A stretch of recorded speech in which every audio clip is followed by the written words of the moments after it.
My car go vroom, my maid got a broom. My house got a room for some rooms with a view. I'm driving real slow like I'm running on fumes. I'm driving real slow like I'm running on fumes. 30 on the dash. Yeah, we riding slow, but that money moving fast. Look at all this cash. Yeah, we riding slow, gotta watch us when we pass. Throw some money in the air like you really don't care, oh yeah. But that money moving fast. Throw some money in the air like you really don't care, oh yeah. Yeah, we riding slow, gotta watch us when we pass. I just put your mortgage on my neck, and you looking teed off like a golfer, you upset. Why you mad? Why you mad? Tell him why you mad. If you need a loan, you should probably just ask. If you need to get it brown, I can send a bus pass. I'll be in my suite, what a bottle must have. Top shelf, everything we elevated, and we just keep on pouring up. Man, I'm glad we made it. Feels so good to be so rich, ain't gotta worry about it. Why we only doing 30, ain't no hurry about it. Bust down for my bust down, carrots and the clarity. They tell me that I'm giving like I opened up a charity. 30 on the dash. Yeah, we riding slow, but that money moving fast. Look at all this cash. Yeah, we riding slow, gotta watch us when we pass. Throw some money in the air like you really don't care, oh yeah. But that money moving fast. Throw some money in the air like you really don't care, Yeah, we riding slow, gotta watch us when we pass. M-O-N-E-Y, you know I say fly, cause I'm that guy. I be doing 30 and then 55, and you know why. Top down, bass bumping out the tweeters. Told these groupies get a grip, like some tweezers, I don't see it now. I don't need you if you're trying to sell me dry though. No, they lying, they can't look me in my eyes though. Where were you when I was trying to survive, bro? Now my watch don't tick, tick, tick, tick through. 30 on the dash. Yeah, we riding slow, but that money moving fast. Look at all this cash. Yeah, we riding slow, gotta watch us when we pass. 30 on the dash. Yeah, we riding slow, but that money moving fast. Look at all this cash. Yeah, we riding slow, gotta watch us when we pass.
Mamacita, ¿cómo hacemos así? Tu cuerpo es fuego para mí. Dulce de leche, venga para aquí. Mamacita, no quiero compartir. Cuando entro a un club yo me veo original. Como la luna que brilla, nadie puede igualar. Me miro de reojo, yo no puedo controlar. Sé que quieres acercarte, pero temas al final. No me llames a lo Kitty, pero puedo ser tu Kitty. Y hacemos algo kinky, na na na. Todo esto muy freaky, en la cama soy muy sticky. Yo te hago wiki wiki, na na na. Mamacita, ¿cómo hacemos así? Tu cuerpo es fuego para mí. Dulce de leche, venga para aquí. Mamacita, no quiero compartir. Okay. Cuando me mira, yo... What happens next is not my fault. Where we at? Are you farting haze? Unprofessional. These are insane. And Brandon keep killing it.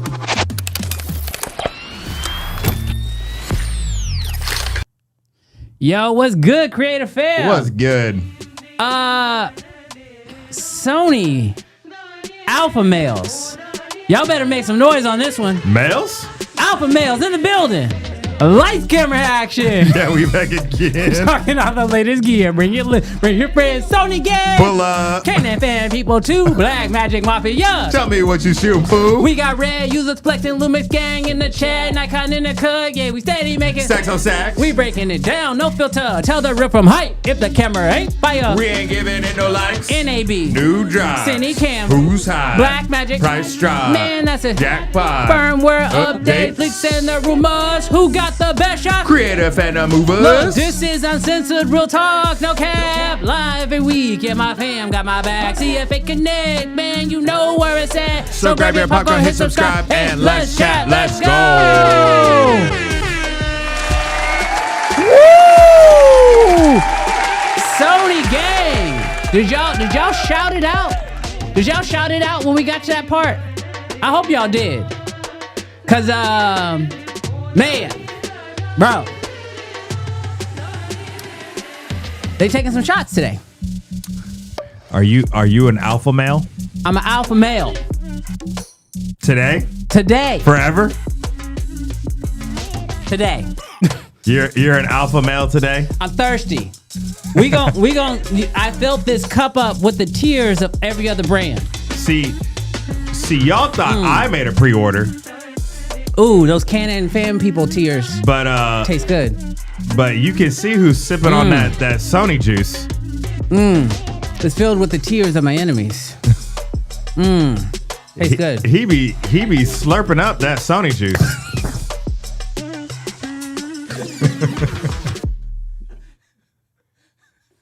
We got to get more than 5 seconds into the show before you start saying something like that.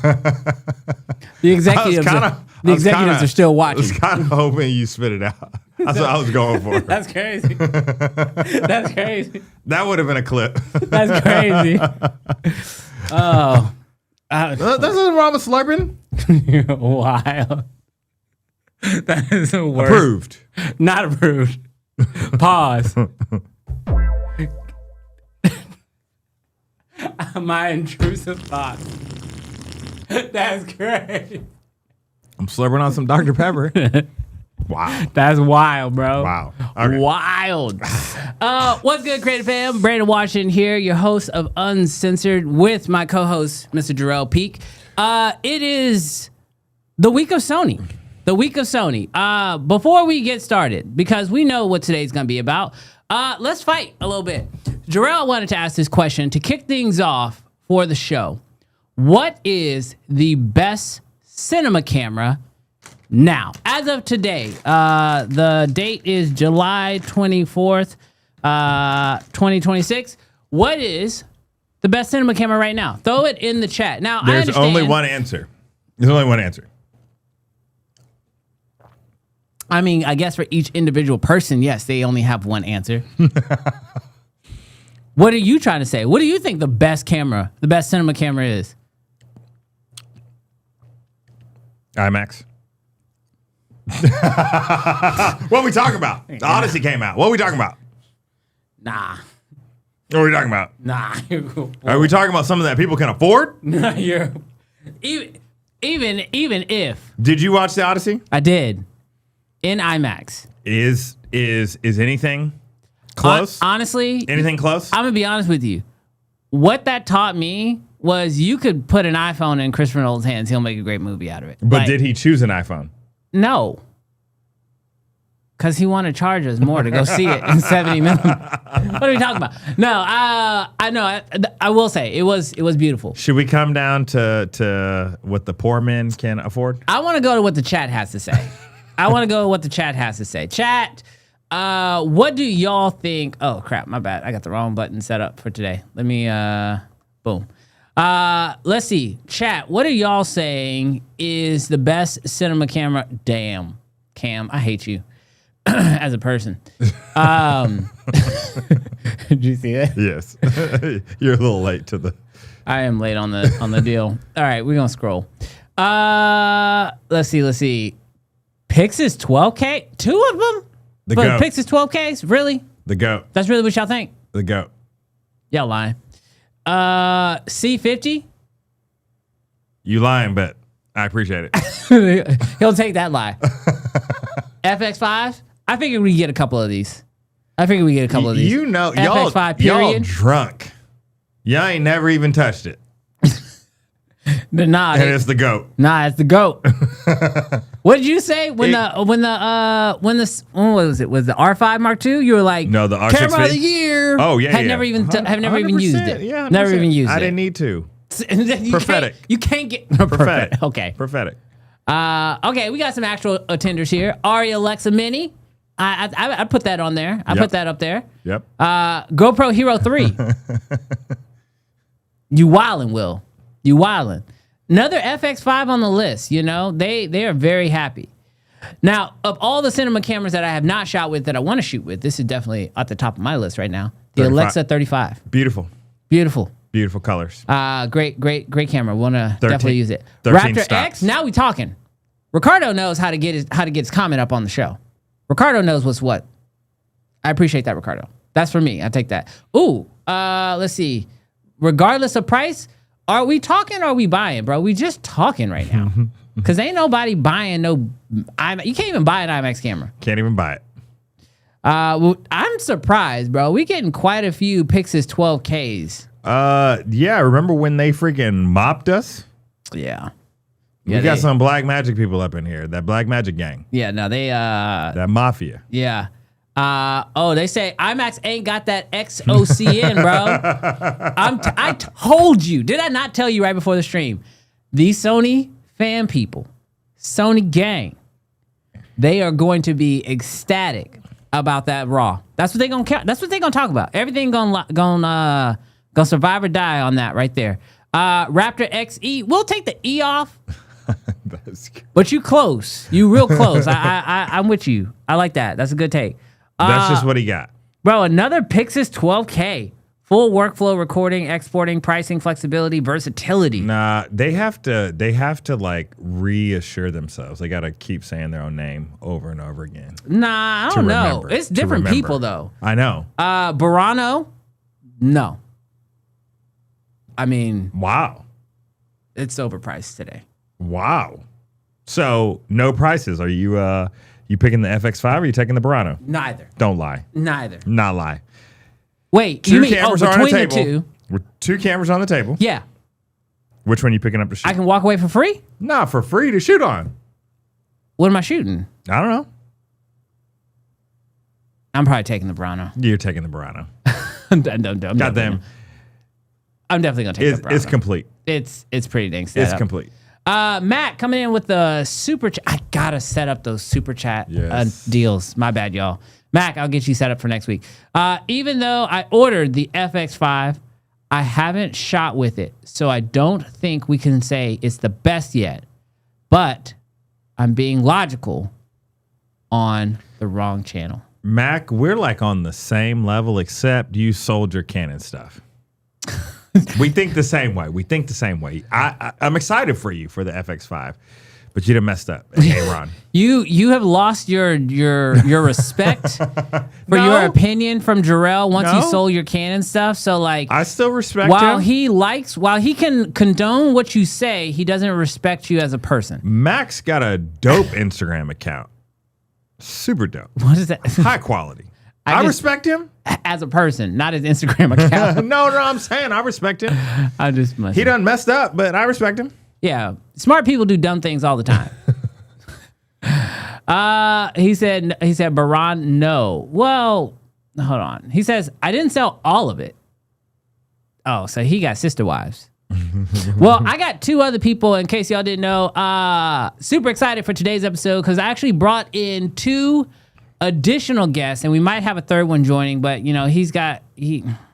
If y'all know, that's crazy. I wasn't gonna say that. Who knows? Who knows? He knows. The doctor knows. Yeah, the doctor. Well, we all know.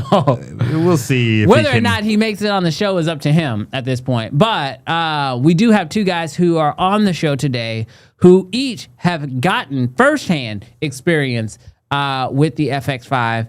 And so before we ask them questions about the FX5, I'm really excited to have them on to ask them, what is the best cinema camera now? What's up, boys? Can y'all hear me? What y'all? Yeah, okay. I think I was unmuted. Yeah, y'all unmuted. Say something. Thank you so much. I got Terry Warfield, tight t-shirt Terry. He said, shake them dread. Oh, no, never mind. He didn't say that. My bad. And then we got our boy Kofi. Wait, hold on. I got it. Oh, my God. Go for it. He just Go said for it. Think about it. Hold on. I got to Think channel about the it. ancestors.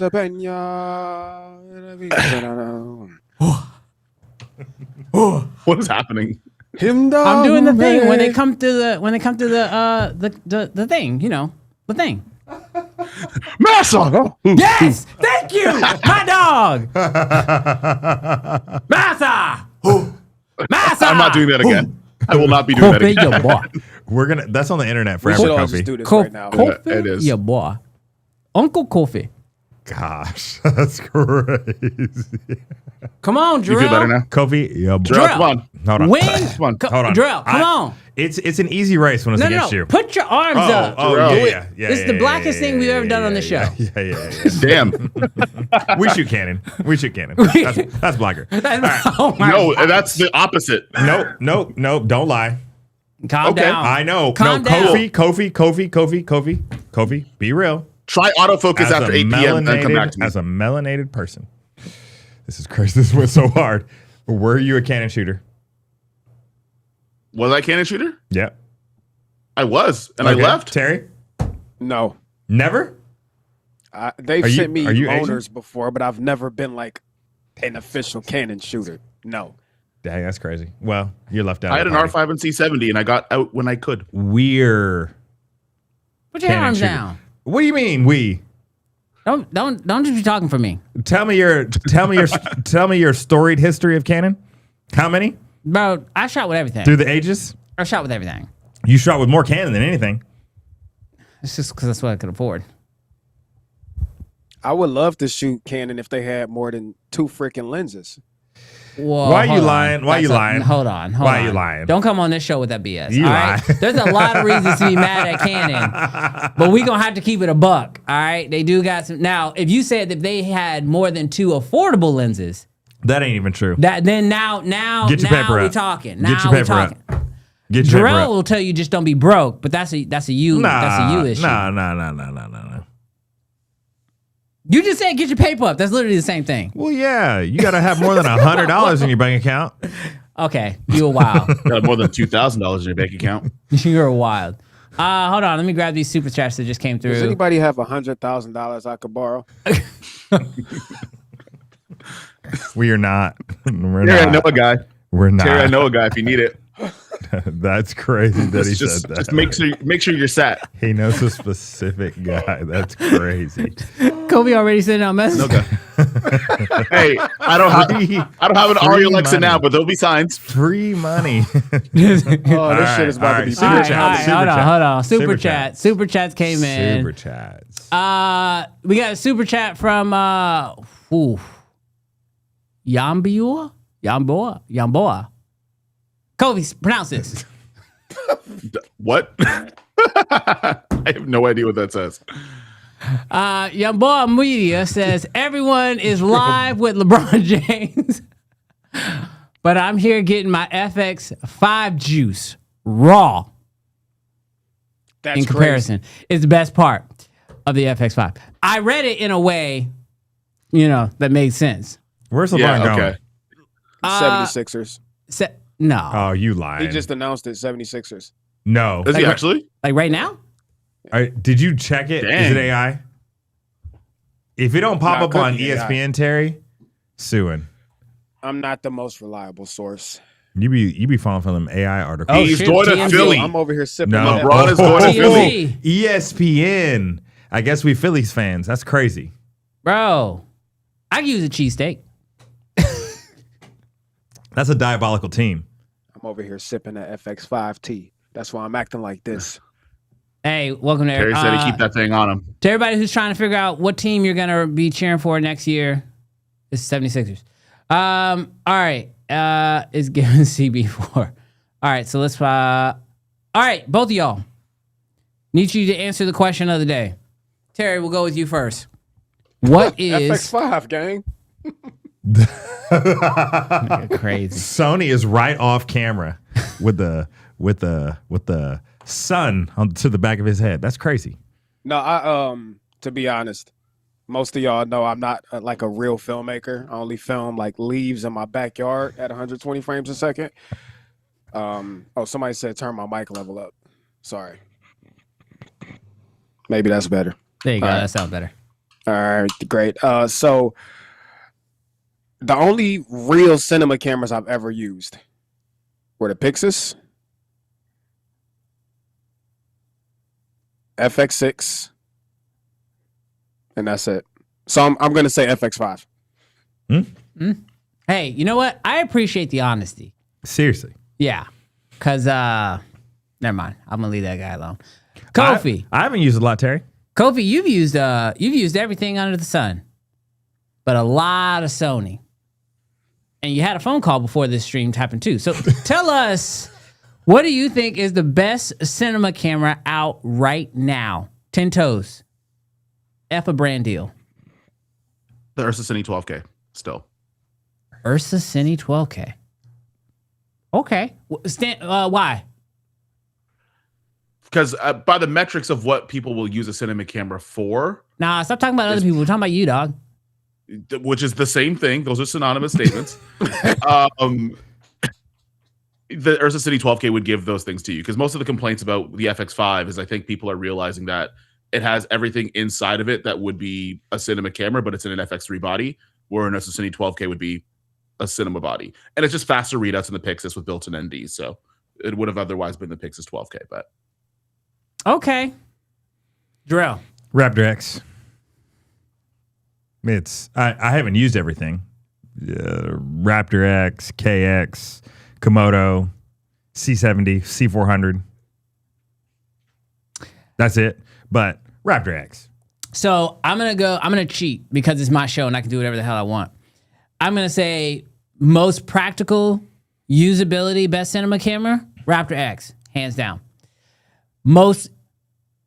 The image that made me change my thoughts and would be willing to deal with the limitations is gonna be the Eterna. I think I got something to show you then the after the Eterna show. has the best image. Damn, that's a hard thing to say. I don't know. Really? Well, He already said it. no, I guess, yeah, the truth is the truth. He already said The it. Eterna has the best image that I've seen out of a cinema camera, I think, at this point. Personally. Now, I have not shot with the 35, so I can't speak on the 35. But I think for me, medium format wins over anything right now. Give me a medium format lens. Red, give me a medium format camera, please. let's have a chat after the show because I got something to show you in a Pelican case in the kitchen. Is it the Eterna? Is it $100,000? Is it No. $100,000? Let's say there'd be more than one Eterna in that case. If you see me have like 6 of them, then you know. 6? Bro, That's about 100. this man doing quick Dang, math. Fuji love you. Medium format. They love Yeah, you. you know about that medium format. All right. Wow. Oh my God. Damn. We need a uncensored episode. That's what we need. We No. need a members No, only. we don't. We need a members only No, stream. my mom watches the show sometimes. No, we don't. What is your mom doing watching this show? Clicking on links by accident. Oh Lord. Sorry, Mama Kofi, Mama Yeboah. We respect. She's like, who's that? What do you think his mom's last name? Is your mom's last name not Yeboah? No, she's like, No, that's she's how you going say to it. comment on the fact that you can't say her name right. Can you say it, Kobe, for us? Yeah, boy. Your boy. Is that not what I just said? Is that not what I just said? No. Did I say it right? That's what Jarrell said. Yeah, Jarrell got it right. I can't remember it, but We saying the same thing. So it's like we're not. one No, you're syllable, not. not Yeboah. It's like Yeboah. Yeah, boy. That's Yeah, boy. how you say it. Yeboah. your boy. Yeboah. Your boy. You guys are just too high on the end of the word. You're just like, yeah, boy. I'm like, why are you yelling at me? Just, Turn down boy. your headphones. That's all. Your boy. No, you just y'all. You Brandon, you say it like there's an exclamation point at the back.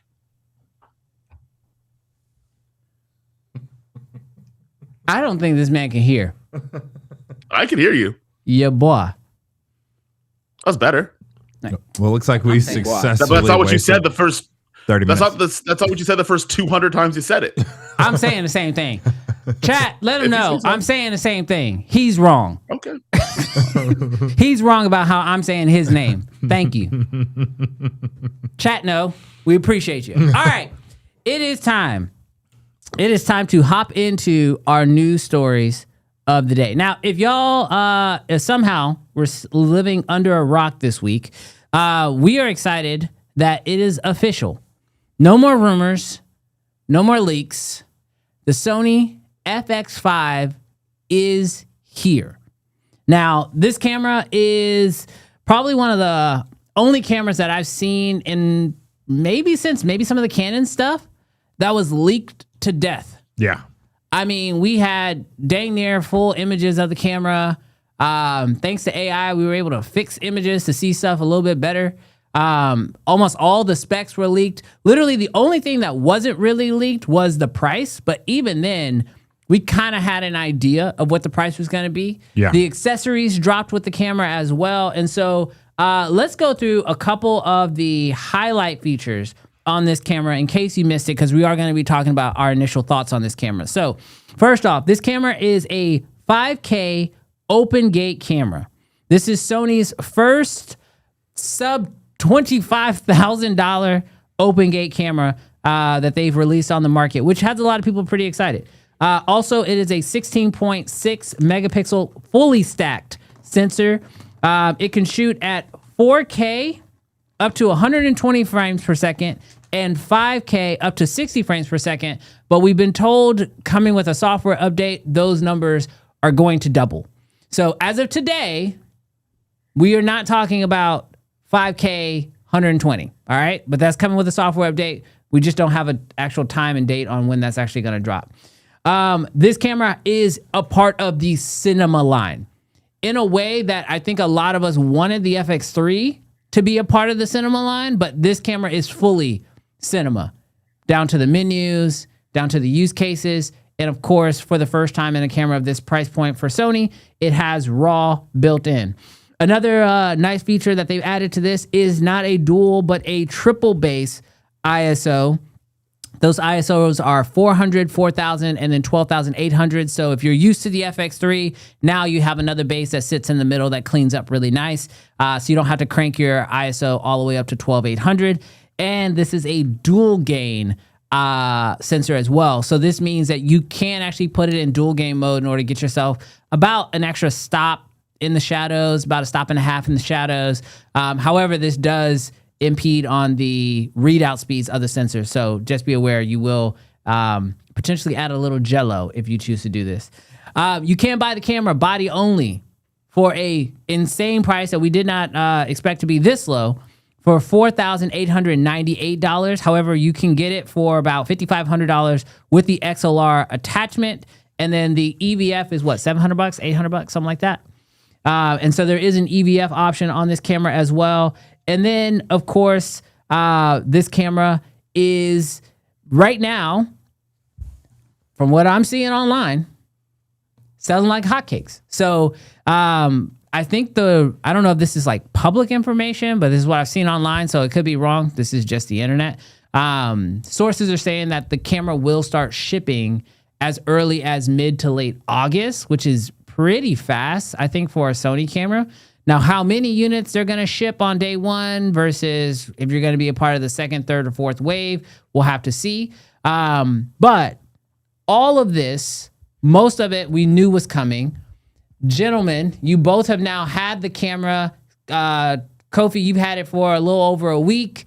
Terry, you just got yours, what was it, like Thursday? Yeah, like 2 days ago. I still have it until Tuesday.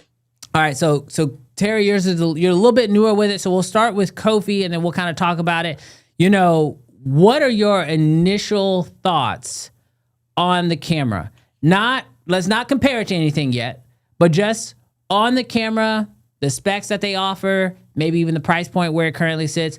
How are you guys feeling about this camera? And then chat, y'all let us know because we're gonna come to you in just a second. But Kofi, initial thoughts. I think this was kind of a combination of everything people asked for in a camera like that, in that form factor. And then it took a bunch of interviews at Kondo and asking Sony if we want the X, Y, and Z and not getting it for however many years. And then they just gave it to you. They also gave you the caveat that like, we're going to charge you a lot of money for it. So there it is. When I think about some of the downsides of the camera, a lot of them aren't that big of a deal. And then also, I don't really know where to go from what the FX5 offers now that wouldn't be $6,000. What would I add to it that would further justify its price? Now, when you say some of the downsides, ridiculous. What do you mean? Like the anamorphic autofocus thing, which realistically only affects, I think, 5 lenses that are currently available. Like there's only about 5 of them. There's 3 Talons, there's 2 Surays. Outside of that, you wouldn't have an autofocus anamorphic lens to begin with, unless you're shooting Super 35. I think the reboot thing is a point of frustration, but also there's a workaround for it that I think nobody noticed. But when you change your frame rates, it reboots. But that's when you change the scan mode. You can still change the FPS if you're not in RAW. That doesn't reboot anything. But because no Sony camera had RAW before, you've never run into that problem, right? So I think we're finding out new things, and we're like, oh, that's a flaw of the camera. I'm like, no, it's just a thing that's always happened. We just didn't know. Outside of that, it's a lot of small stuff. You're gonna have to get used to new menus. You'll have to buy new batteries. Like OpenGate's only available in RAW, but the data rates are very close to what the S12 offers anyway.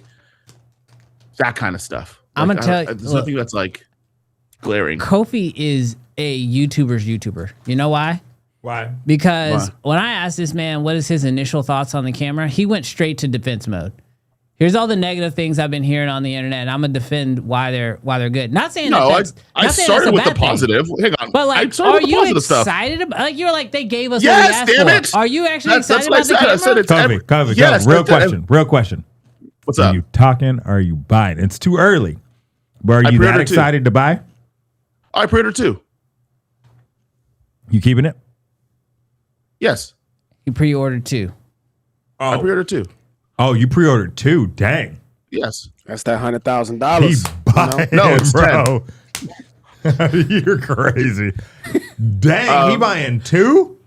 yes. There's Show us like the there's receipts. reasons for Audience. Put the you are- receipts on Instagram. Audience, you are broke. it. You want me to put the boys. receipts with my credit card number and my name and my business information on? They No. just show the last 4 digits. We all know what a receipt I'm not looks doing like. that. You tripping? Nope, I'm not. I am putting that on the internet. You guys standing want on- too much. He's standing on business. He tells the truth. He pre-ordered 2 from his rep. All right, Terry. Actually, you initial can't, but okay. thoughts on the FX5. What are you thinking? Let me say this first, because somebody in the chat said they're not going to be honest because they're not allowed to say anything wrong. Bro, shut up. You're wrong. We can say whatever we want. Ain't nobody getting paid. We crap on Sony all the time.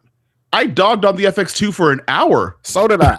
What are you talking about? I get so sick of y'all just talking out y'all asses. Hey, be respectful. These are my All right, people. I'm sorry. All right? I'm sorry. Be respectful. Control your I'm people. sorry. Nah, My initial this thoughts. uncensored. They're allowed to say what they want. Hey, that's okay, Terry.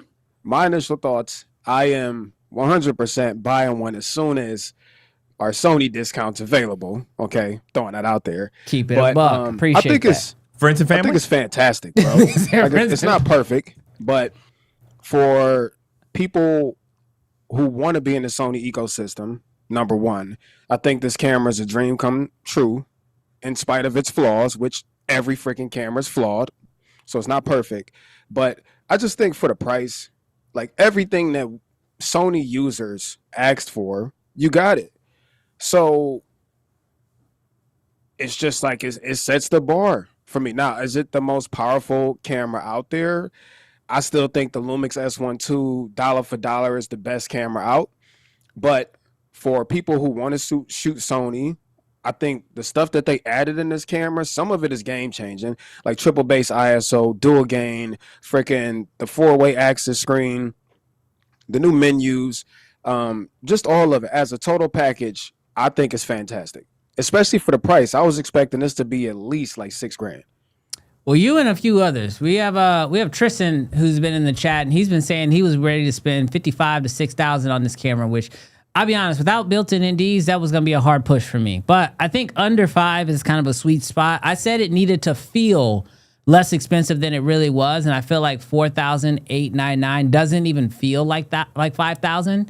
It feels sub $5,000, which obviously we know once you start adding in the top handle and the EVF, you're gonna jump. You got to get some new batteries. But even when you throw that in there, like a removable EVF, it's crazy. Like it's a very well thought out camera. Yeah, I'll say it feels like the first time, and like I know Sony and I have not seen eye to eye for a few years, and I've definitely given them, I think, a fair amount of shade for some of the things. But I know for a fact that like it felt like they did not listen to what we wanted, to what we were asking for. But it feels like this camera is like the first time that they did that. And so for me, I think it's important to give them their flowers for at least doing that. Does the camera have quirks? Yeah, but doesn't every camera have quirks? Yeah, if it's not a red, it's not perfect. So I personally feel like, the camera is sitting really pretty right now. I think some software updates are going to come out that are going to make it look a lot better. There was a super chat that came in, Kofi, because something that you mentioned that people have been talking about online, because I think just there's a difference. There are certain people who are probably looking at this camera as an upgrade to their FX3, but they weren't real. Oh, that's going to sound disrespectful. They hadn't shot on other cinema cameras other than an FX3. So when they look at this camera, it feels a little foreign to them, because they hadn't shot on an FX6 or an FX9 or a Venice or Burano or even other cinema cameras to that point. But one of the issues that some people have been having is with the boot up, because it's every time a new camera like this comes out, everybody watches all the videos and they hype up the camera, all the good things that the camera can do. And most videos don't actually point out some of the limitations that the camera has. And so this super chat came in and he says, I was ready to pre-order, but I'm still rebooting. Is there a way to avoid the 10-second reboot on the FX5 when you switch it into slow motion and then back to normal? Any codecs, captures, or record combinations to avoid it? So I do think it's important. Kofi, I know you shot on you made a ton of videos on the FX6 as well. And it has a similar thing that happens when you change the hertz of the camera. So can you talk through how they can get around that 10-second, and it's not really 10 seconds, but that reboot? Yeah. The reason why you didn't notice on the FX6 is because you never had to change the frequency to get high frame rates. And on the FX5, if you're shooting an X AVCS, which was only offered on the FX6, that's the way that you get around it. So in RAW, you have to change it that way. Like if you're going from 24 frames to 60, if you're in X-OCN, you have to use that scan mode, and that'll cause a reboot. But if you're shooting an X AVCI, which if you're shooting weddings or running gun work and you don't care about RAW and you prefer to have the slow motion speed, you go into an item that's called FPS in the menu, which used to be called S&Q. They changed the name of it. And then you could just change your variable frame rate, and then you can go to your custom button, make it button number 5, and then just press it when you want it on or press it when you want it off. And if you want to change the mode, if you press and hold that button, what'll happen is it'll open up the frame rates, and you could change if you want it to be 60 frames a second every time you press that button, or you want it to be 120 or 48 or 72. Like you could make it whatever frame rate you want, and you could map that to a button. But it's just no one had to deal with that because this is the first FX camera with RAW in it, so that quirk wouldn't have come up.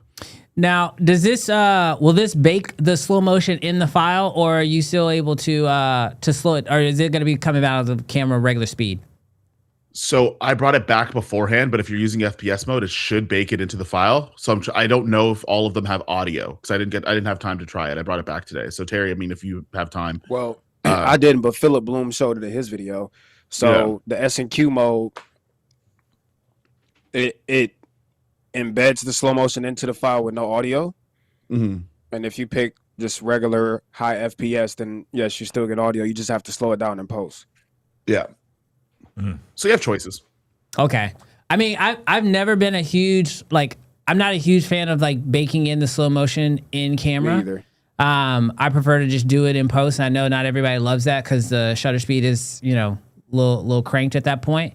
But, that's my personal preference. Also, if I can keep audio, just because, I feel like I'm like a lot of people in the chat and a lot of Sony shooters where there are times where I hate doing talking heads at high frame rates. Like if somebody's talking on camera, I want that at 24 frames almost the entire time. Unless we know we're going to social or something like that, then we'll do 30.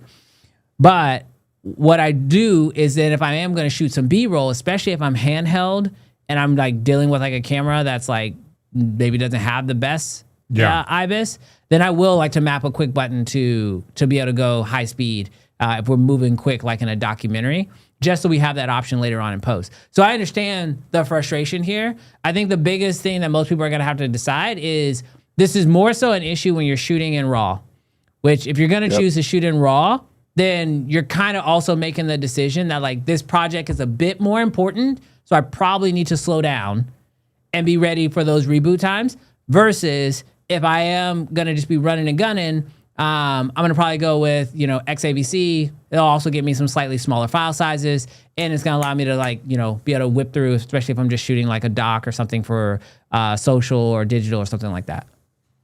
It's also not uncommon. Like this is a C50, and I'm going to put it up here. Hopefully it autofocuses.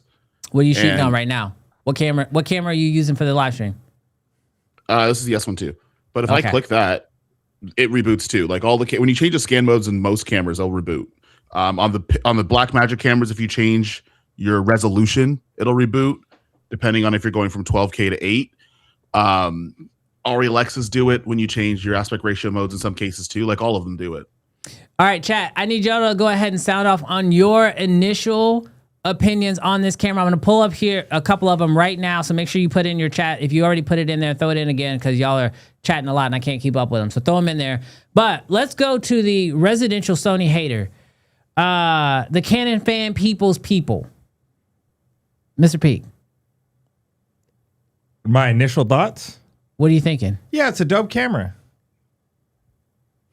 But no. This is no cap. Don't care. No, it's not that I don't care. Brother, every camera's been great for the last 5 years. That's a fact. What are we talking about? There's nothing about this camera excites you at all? Oh, no, I'm not saying nothing excites me. You didn't say excites. I said, what's your initial thoughts? Yeah, that's what I'm saying. It's a great camera. Different sentences, Brandon. All right, I'm officially looking for a new co-host on this show. I need somebody who can actually have a conversation with. I'm gonna have you cut me off after I said it's a good camera. Like, and went silent for 3 seconds, dog. No, you were looking for hate, bro. No, I was looking for more than it's a great camera. No, bro, we got 2 hours to fill. You know what? You got that response. You were looking for hate from me. No. How did you introduce me? How'd you introduce me? Resident Sony hater. Bro, I'm making good clips. You want the views. Let's go. No, I understand. I'm trying to be like Kofi. We're selling all of our Canons to buy this camera. Responding Let's go. to your anticipated stereotype. No. Like, I think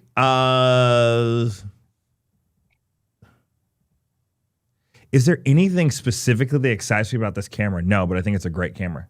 Like, there isn't like open gate. That's cool. Lots of cameras have open gate now. It being 5K, I don't think that we need anything to be sharper. 32-bit float, that's dope. Because I really would love that to happen in more cameras. It would have been awesome to have internal NDs. They didn't have it. That would have been something that really excited me, because then obviously small cameras could have NDs, and so it doesn't. But I'm not mad at it, because like there isn't a small camera that has it, except for the Power Shot from Canon. It shoots RAW. That's dope. Yeah, it's a good camera. I genuinely don't have anything bad to say against the camera, especially if not shooting on it. But the images that I saw off of Machado, gosh, man, freaking, he's the only video that I watched on Wednesday. But the images that he produced off of it is psycho. But I think he would do that with an iPhone. So a question came through that I thought was actually really interesting. Because this is something that I did see, and this is the first camera that I know of, and maybe I'm wrong. Chat, let me know if I'm wrong. But this camera actually has the option to ship it in and take the IBIS out. Or I'm not sure if they put something in it that holds the sensor so that it doesn't happen. So the question is, does the option to get it without IBIS reduce the price? I actually think it's the other way around. I think if you buy the camera and you want to have the IBIS adjusted, you ship the camera in and you pay for that update. Can you confirm that? Kofi's shaking his head. I didn't hear anything about this. Who told you? This is we have to stop sitting so close to the TV every time Sony Rumors says something. Also, Cam is in the waiting room. That doesn't exist. I have not heard that from a single person that works at Sony.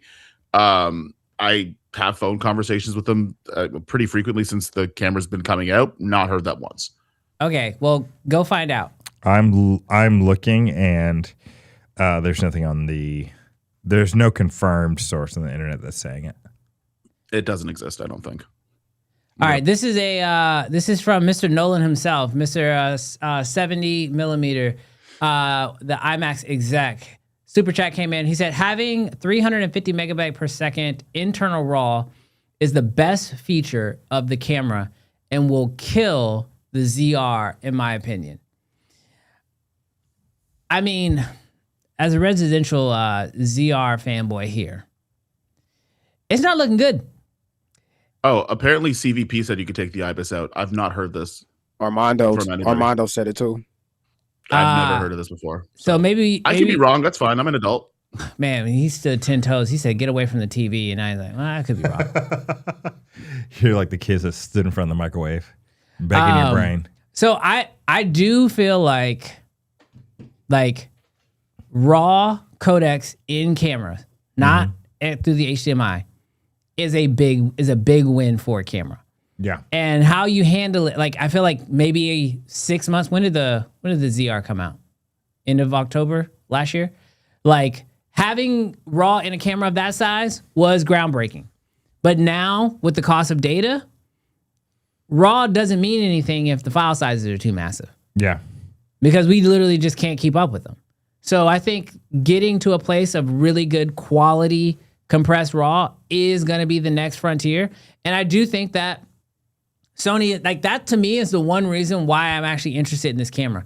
I said that there would be one thing that this camera would have that no other camera would have that would allow them to justify the price, but simultaneously nothing else really could compete with it. So you can't really go like bar for bar. Like even if you look at like the Canons or the Lumix, like they do have a lot of the same stuff, but they don't have that exact same RAW. What?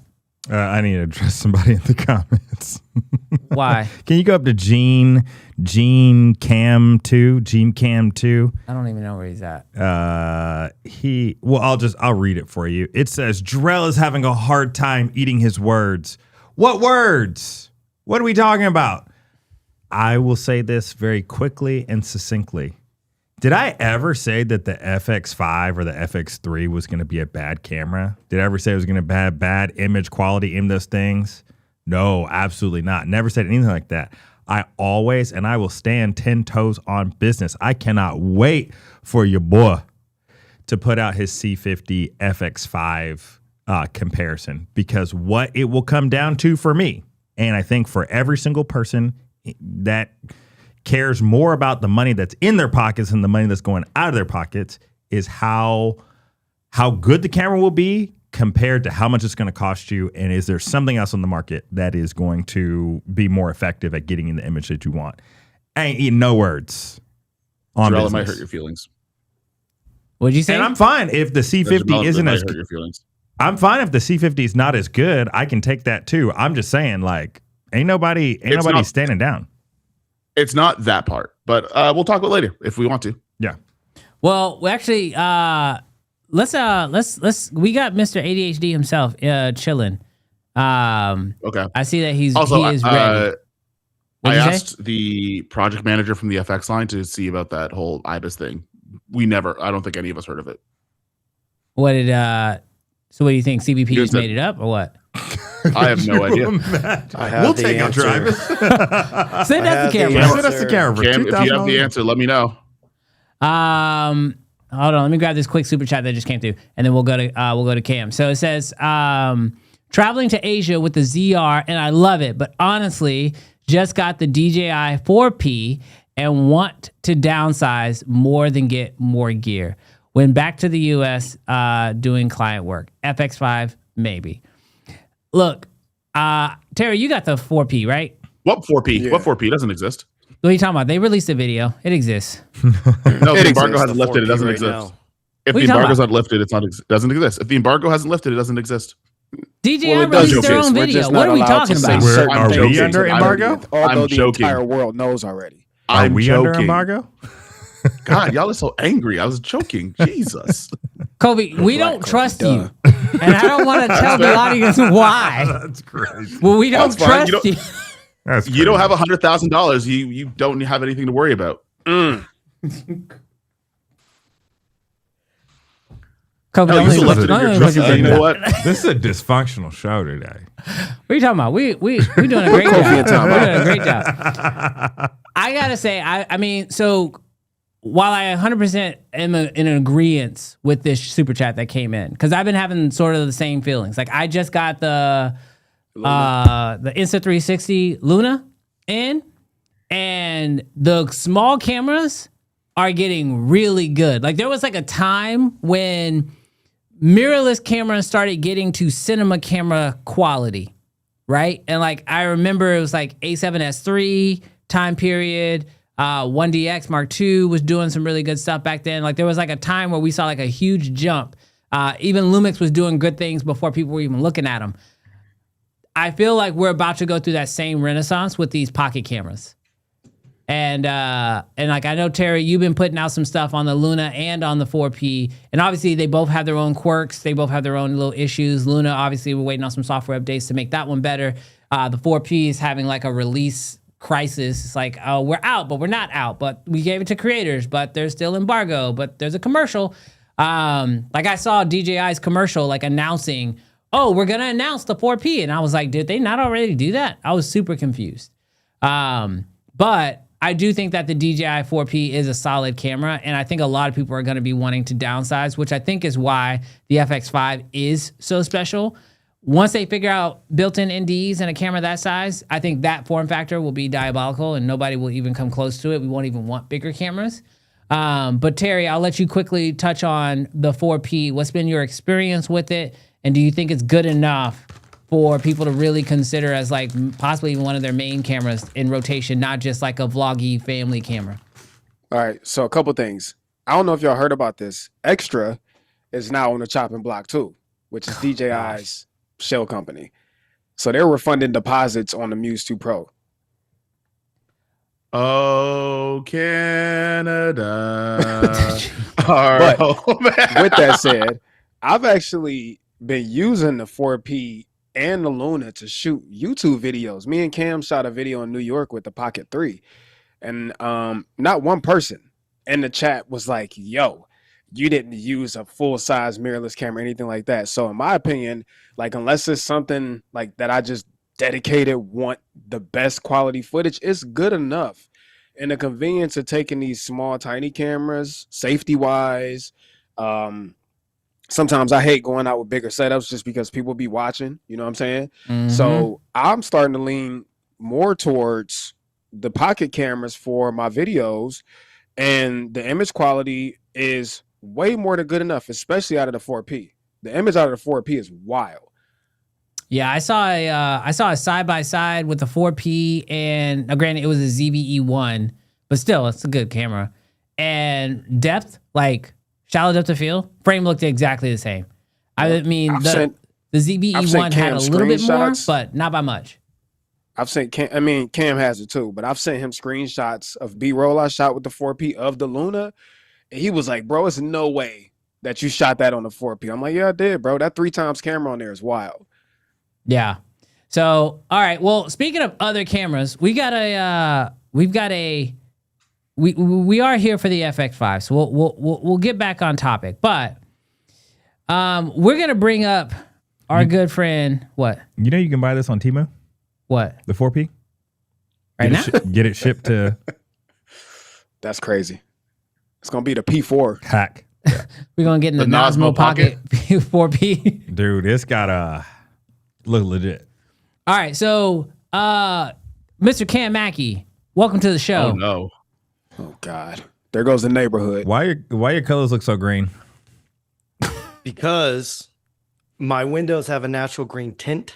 They're double paned, and I'm shooting on the DJI Pocket 4P. You look with jaundicey. its cine look.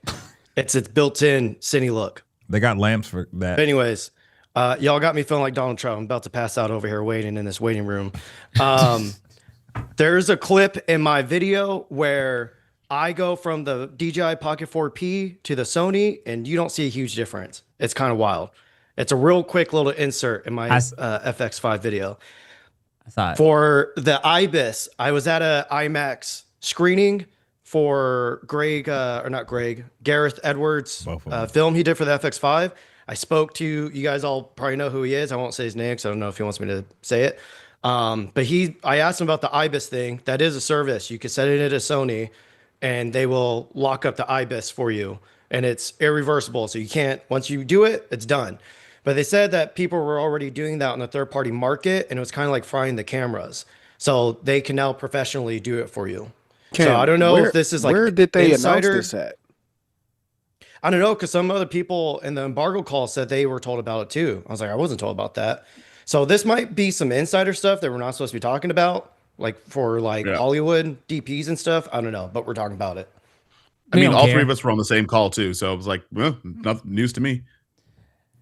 Well, I do know that sometimes in those embargo calls, you get they share sometimes information that's not on their slides that they're supposed to go through, and then that information, like, because when you're on those calls, like you're just trying to get as much information because you're planning for your video and whatnot, that you hold on to it and then you say it in your video because it was told to you on the call and you're after the embargo date, so you feel comfortable saying it.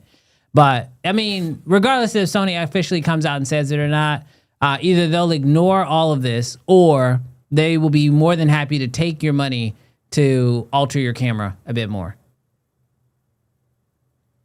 So I was wrong about it. Why not just turn it off? It's not the same. It's not the same thing. It's not the same thing. It's not the same thing. I mean, so you see, shift, like it's people not. who want to do like rollers or whatever, who don't want IBIS. Yeah. Robot arms are the kind of the same thing too. Yeah. Like if you move a robot arm for a repeatable motion, it'll kind of sway off a little bit. So if you have to do any like stop motion or you want to like put an overlay on top of something, it makes it difficult, even if it's off. Yeah, you need the sensor to hit the exact same point every single time. And with IBIS, it never will. It will always be slightly off in some manner.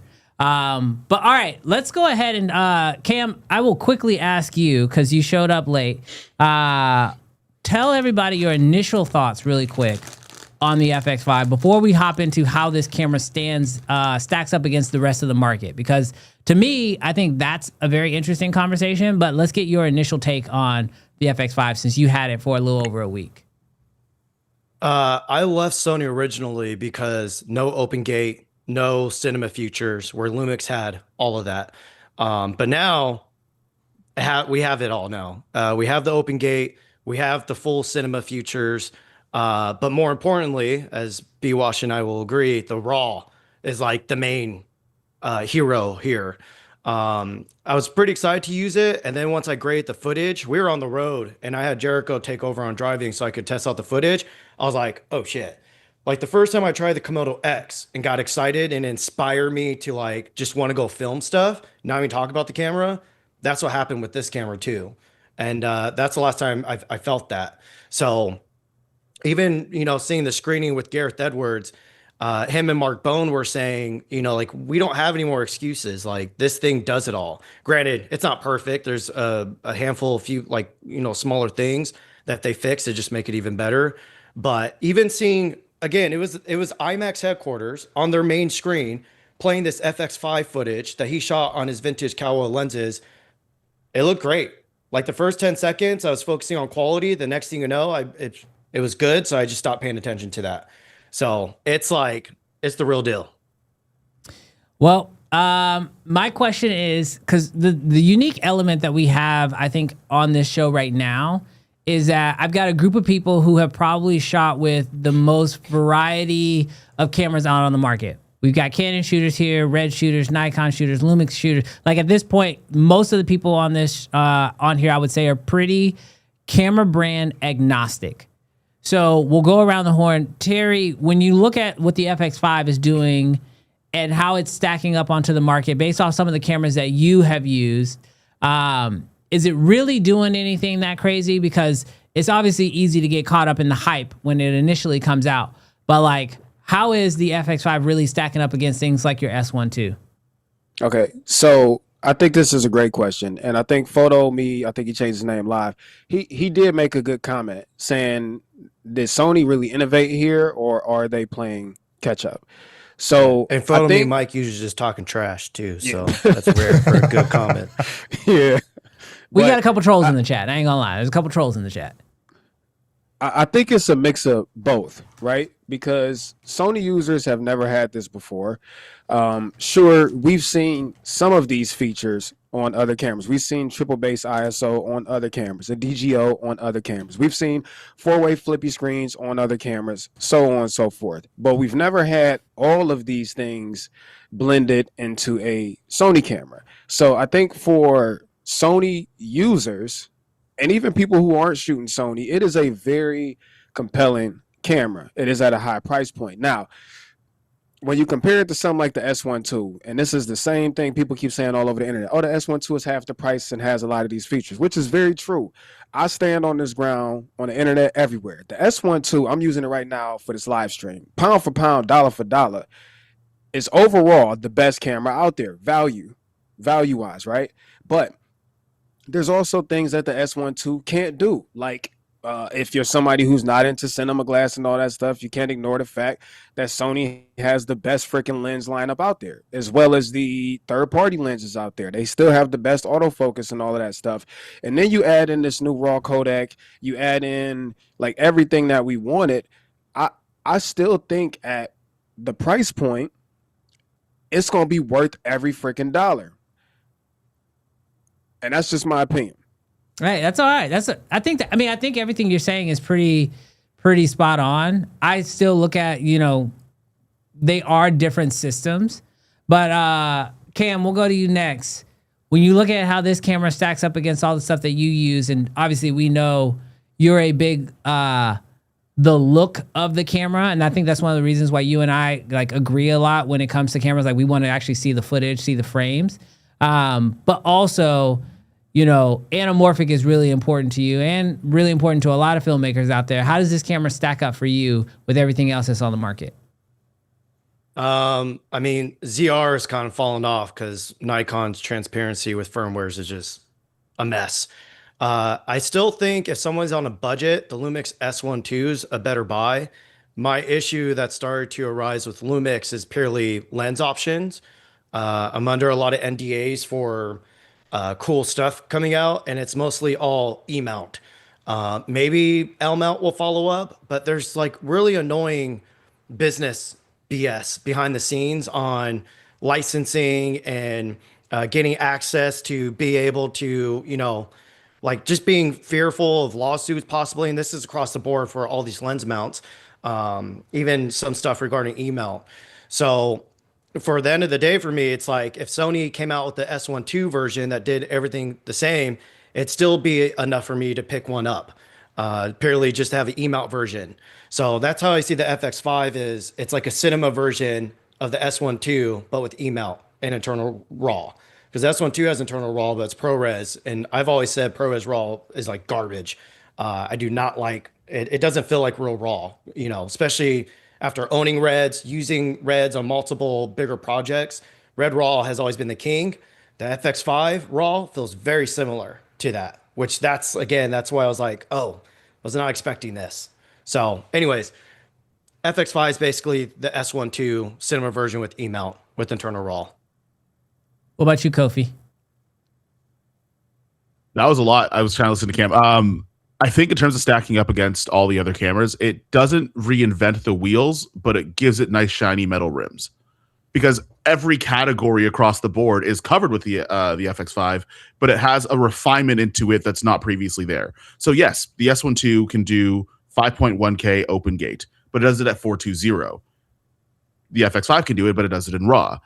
The FX5 can do RAW. The Nikon ZR can as well, but there's that inefficiency with how much the data rate is, right? Yeah. Even in high frame rates, right? Like the S1 II can do 4K 120 frames a second, but your autofocus changes a little bit, and it's not like it doesn't have the same tracking autofocus. The FX5 has 4.5K 120 frames a second and has tracking autofocus. So like as you go down the rung of the categories, none of the categories the FX5 offers is new, but it is the better version of the categories across all the cameras. And then Sony just said, we're going to charge you money for it. Because at what point, how much do you make it to make, like, you know what I mean? Like if I said, oh, well, I'm going to go from open gate 420 to RAW, high frame rates with autofocus tracking, like how much money are you willing to accept? Keeping in mind, people were almost in full fights about the FX3 being $4,300 and 5 years old. So we've already signaled to Sony that we're going to be willing to pay $5,000. We just last year, people were fighting for their lives on the FX3 price point, saying it's a great camera and professionals use it and whatever, the industry, whatnot. So they wouldn't have made it cheaper. You told them that you would have paid the money anyway. So yeah, I feel like for me, when I look at this camera, like while I 100% agree, I think that most of what it does, I've seen a couple people in the chat make this point that it's a little bit of the Apple logic, which I mean, let's keep it 100. It is a little bit of the Apple logic here. We're getting something that isn't necessarily new to the market, but it is new to their audience, and they're doing it in a way that actually, in my opinion, like makes it a little bit better. Like I would rather pay a little bit more for a ZR if it means I got more compressed RAW in it. Right? Like I would rather pay a little bit more for like now that the ZR's out, what is the first thing we all ask for? Give me the ZR Pro. Like, cool, this is great. This is a great stopgap, but give me the ZR Pro because I'll pay you more money for usable RAW, full-size HDMI, and a couple other internal like things that we would need from it. Even with the Lumix. We love the Lumix. If Lumix came out with the S1 II right now, but they charge you like an extra $500 and they were like, we'll give you a better RAW internally, I think people would be lining up around the block to take that. Sony took something that other people had already done and they just made it a little bit better. And like Terry said, it has the E-mount on it, which I can agree. I mean, I can't say it, I guess, as much. I don't know what I can and can't say, but I will say that like the signals are there that when it comes to lenses, lens accessories, and just everything in the world of cinema, most of the third-party brands are looking at the E-mount first, which, I mean, Canon's closed the RF mount, so there's issues there. Nikon is in the middle of a lawsuit, I think, right now with Viltrox or somebody over the use case of the Z mount, and so that's going to put people at pause. The L mount, there's really only like two really solid moving cameras right now, and that is the S1 II and the S1 R2. And then outside of that, it's all Leicas, and we not Cam Mackey. We ain't got $100,000 to throw around. Oh, Kofi. Never mind. Kofi. Not yet. But if I got $100,000, you'll see signs. Crazy. But there's one thing that we haven't brought up yet, and somebody put it in there. It's ecosystem, right? So not only do we have lenses, but they have a camera at every single tier, and there is overlap between some of the cameras, right?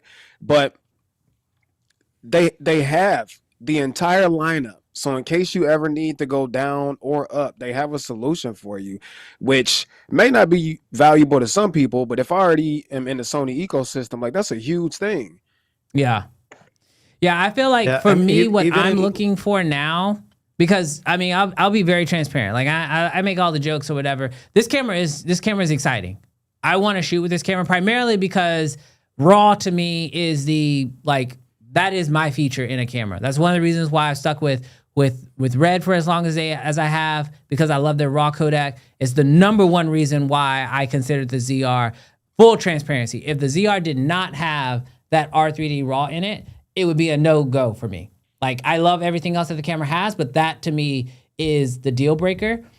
But for me, to look at this camera, I am now more excited for whatever the FX6 equivalent will be, because I feel like this camera now has, like, if the FX6 already being 5 years old had a clock on it, like, when's the next one?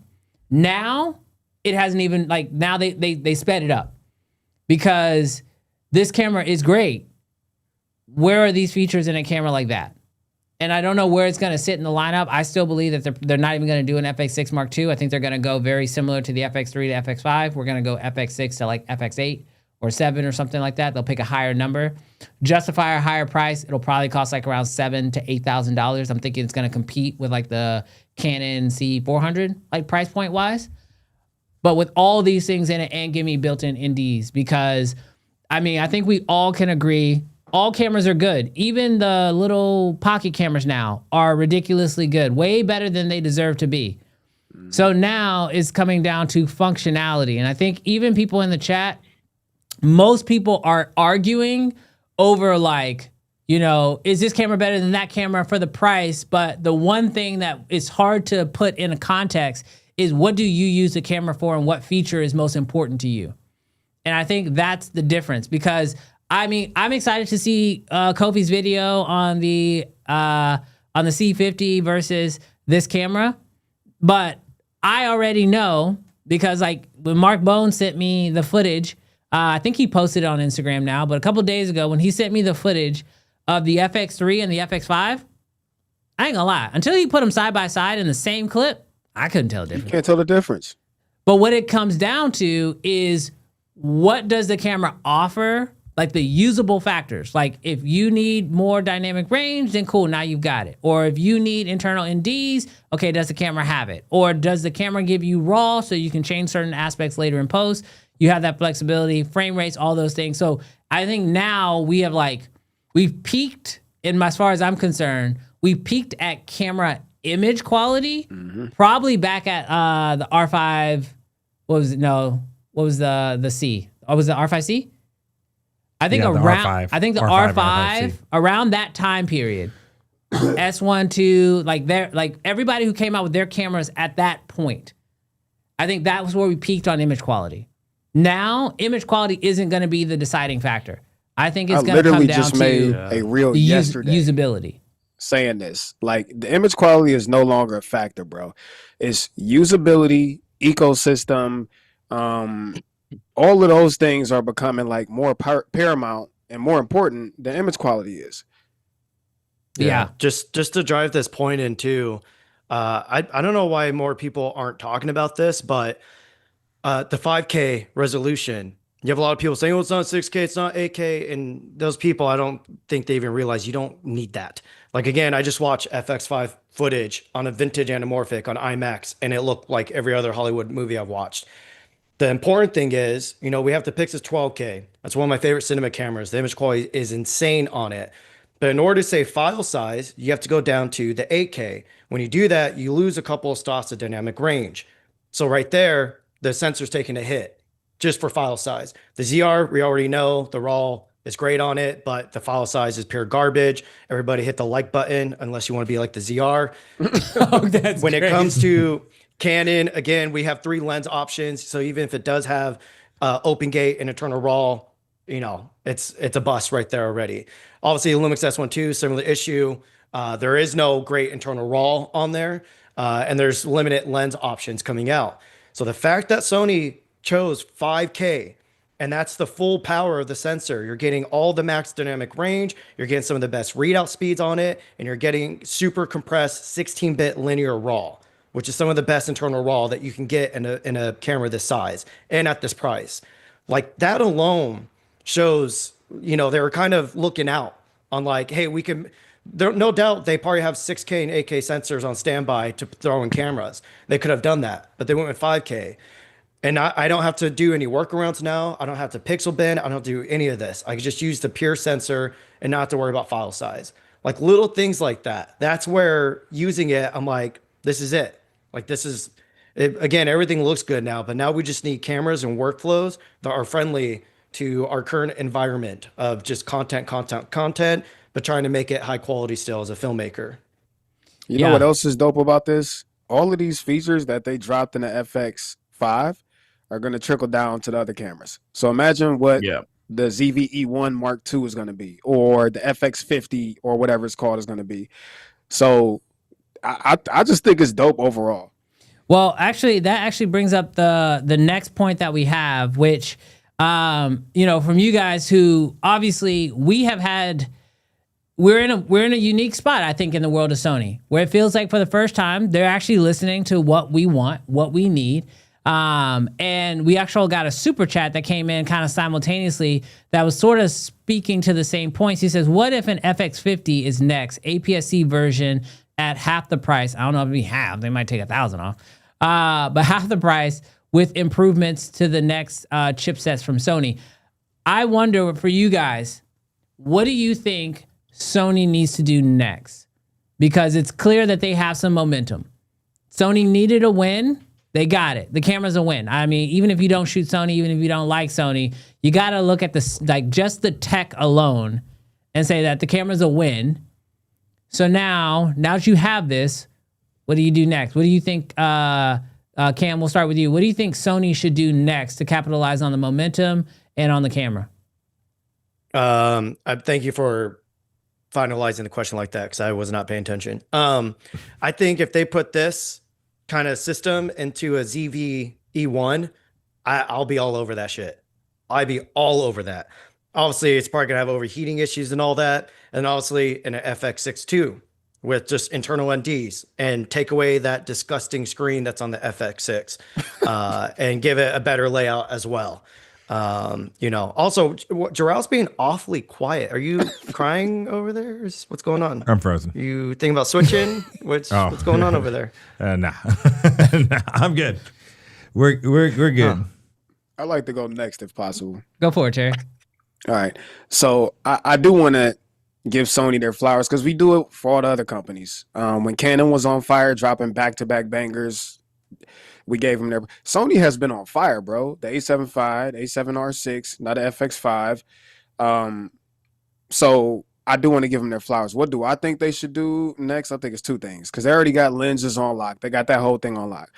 I think they need to focus more on the creative aspect of it. And I might be yelling from the top of a mountain by myself on this, but if you think about Lumix, you want more money? What are you talking about? Well, no. I think Sony needs to take a page out of Lumix's book, like Lumix Lab, and allow you to have more custom, I can upload all these LUTs, create LUTs, stuff like that. I think that's the next step for Sony. And also, I would like to see them step into this pocket camera market.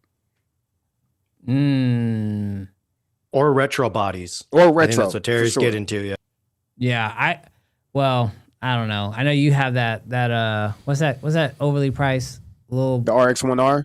Yeah. But you know what my biggest criticism on that camera is, and I say it every video, it's too expensive. They need more things to inspire creativity in it. There's what inspire creativity? They have like an extra 2 film looks. There's no customizing the image. No. I got it. You inspire creativity by making it properly priced so people actually buy it and go be creative with it. That's all you got to do. Done. Yeah. Well, if you're a Canon shooter, though, you just get EF glass. That's their creativity. Damn. No, you get Cam tries so hard. What are these? It's okay, little Cam. FDs. FDs. Trying to wake you up to FDs. You get FDs. I'm just trying to be Cam Mackey out here. All right. Wake up, Jarrell. Let's What hear about it. you, Kofi? What do you think Sony needs to do next? They got to make a camera between the FX6 and the Burano, which I have a random take. I don't think it'll be the same sensor. What do you want Because- to change in the sensor? What do you think they would change? I don't want anything to change. I just don't think it's going to be the same sensor. And the reason why is because like between the FX6 and the Sony Burano is like what, like $20,000 or like $17,000? Something like that. Yeah, something like that. It's a wide enough margin that just rehousing the sensor with XLRs and NDs with an SDI port might not be worth it. Because then you're going to go from what, 48 to 13, 14,000. I don't know if that price gap is enough for people to be like, I'll buy an ND filter, use a top handle, and use HDMI. So something else has to kind of change in the hardware for you to be like, oh, okay, that's where I'm putting $9,000 in. Because it was the FX3 and the FX6. I think it was like $2,000 at the very beginning. It's like the margin is way bigger, where something hardware-wise has to be something you've never seen before in order to justify what is probably going to end up being $9,000. Because I don't think the FX6 is going to get stopped being sold anytime soon. That being said, yeah, the FX6 too. I think that's the next thing they got to do. Yeah, I feel like for me, an FX6 replacement in this lineup, and honestly, I'm okay with the same sensor if it gets it out next year. Because at this point, like I don't like, I needed you to drop it sooner. Because that's the camera for me. That is like, that's the great well out there. Like I like the C80, but I really don't like the body design. I like the C400, but it offers more than I think I really need. But I still just run into issues like with the screen and stuff like that, which I'm not really sure what happens at cameras of that size, why the screens just become awful. But it's something that happens with the C400 and it happened with the FX6. I don't know what that deal is. So if Sony were to drop something in that stopgap with this same sensor, a lot of the same features, and like you said, like honestly for me, yeah, just slap NDs in it, put some full-size XLRs on it, give me a more ergonomic deal, have the top handle like a little bit more robust for that style camera, and just charge me out like a full all-in package on it, I'd be happy with that. Like honestly, like that's all I think we really need, because the image quality, as we said, is already good enough. I just need more usability from the actual body. If I got an FX5, I would have to rig it out, and I just don't want to do that. That's the appeal to me of the FX6. Is you don't really have to rig it out aside of like a monitor and maybe a V-mount attachment adapter, which those are pretty easy to get off of Tilta. Yeah, I was ringing this bell even before the FX5 came out in terms of affordability. I think that's really, for me, the next step that Sony can make. I feel like the entire industry, Canon, Lumix, Nikon, Red, everybody is going towards the consumer. While it feels like Sony is producing great cameras, but they are standing on this very much, we are expensive. I know that Canon gets roasted for its lenses and how expensive it is, but dang, you paying for it in Sony bodies. And so to me, I really feel like as aggressive as the big three are in their pricing, I think that Sony could kill everyone if they offered what they offered at a better price. I think it would go crazy. So that's what I think that Sony could do to capitalize on momentum, is to be at a price point in their bodies that is competitive with the things that are equal to it in its categories. Well, if Sony goes the way they used to do, what'd you say? How much would the FX5 have to be? I was about to ask the same thing. Realistically. To buy? No jokes. No Canon jokes. Oh, yeah, no. Like I said before, if it's at 4,000, if we're living in a world of where I'm starting over today, I've got nothing, the 4,000 is an incredible price. No, but right now. What do you mean? Like in right this now, moment. today? They give it to me for free and give me 15 lenses? What are we talking about? What are we talking about? So, Jarrell, you think the FX5 is overpriced? No, I want to say it's overpriced. I'm just saying they're not being competitive as everyone else is. But look at when you're like the best. Don't have the Sony perks. Don't have what perks? What are we talking about? Well, I know you don't understand this because you. This is crazy. Because you get off that Kool-Aid, Terry. Recognize Canon in their two lenses. I know you be working out. Lay down the juice. but Sony has like a million lens options, bro. Bro, do you need a million lens options to make money, bro? Well, What are we not talking all- about? No, but here's the thing, Gerald, and this is probably going to spoil the video. What ends up happening with the Canon C50 in contrast to the FX5 is that you arrive at the same price point anyways. Because they're either, if say you want to get a 24-70 lens, Facts. how much is it? Like, So a you 24-70 can't is dog very Canon basic. though. Y'all dog Canon about the expensive No. lenses, and so now you're telling Yes, me you're because it's talking your out of only both sides option. of your mouth.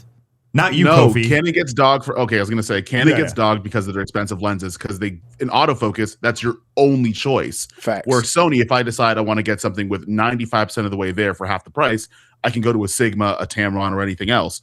You'll kind of arrive at the same point. Then what ends up happening is then you start going feature for feature. If I'm going to spend the same money, do I want IBIS? Do I not want IBIS?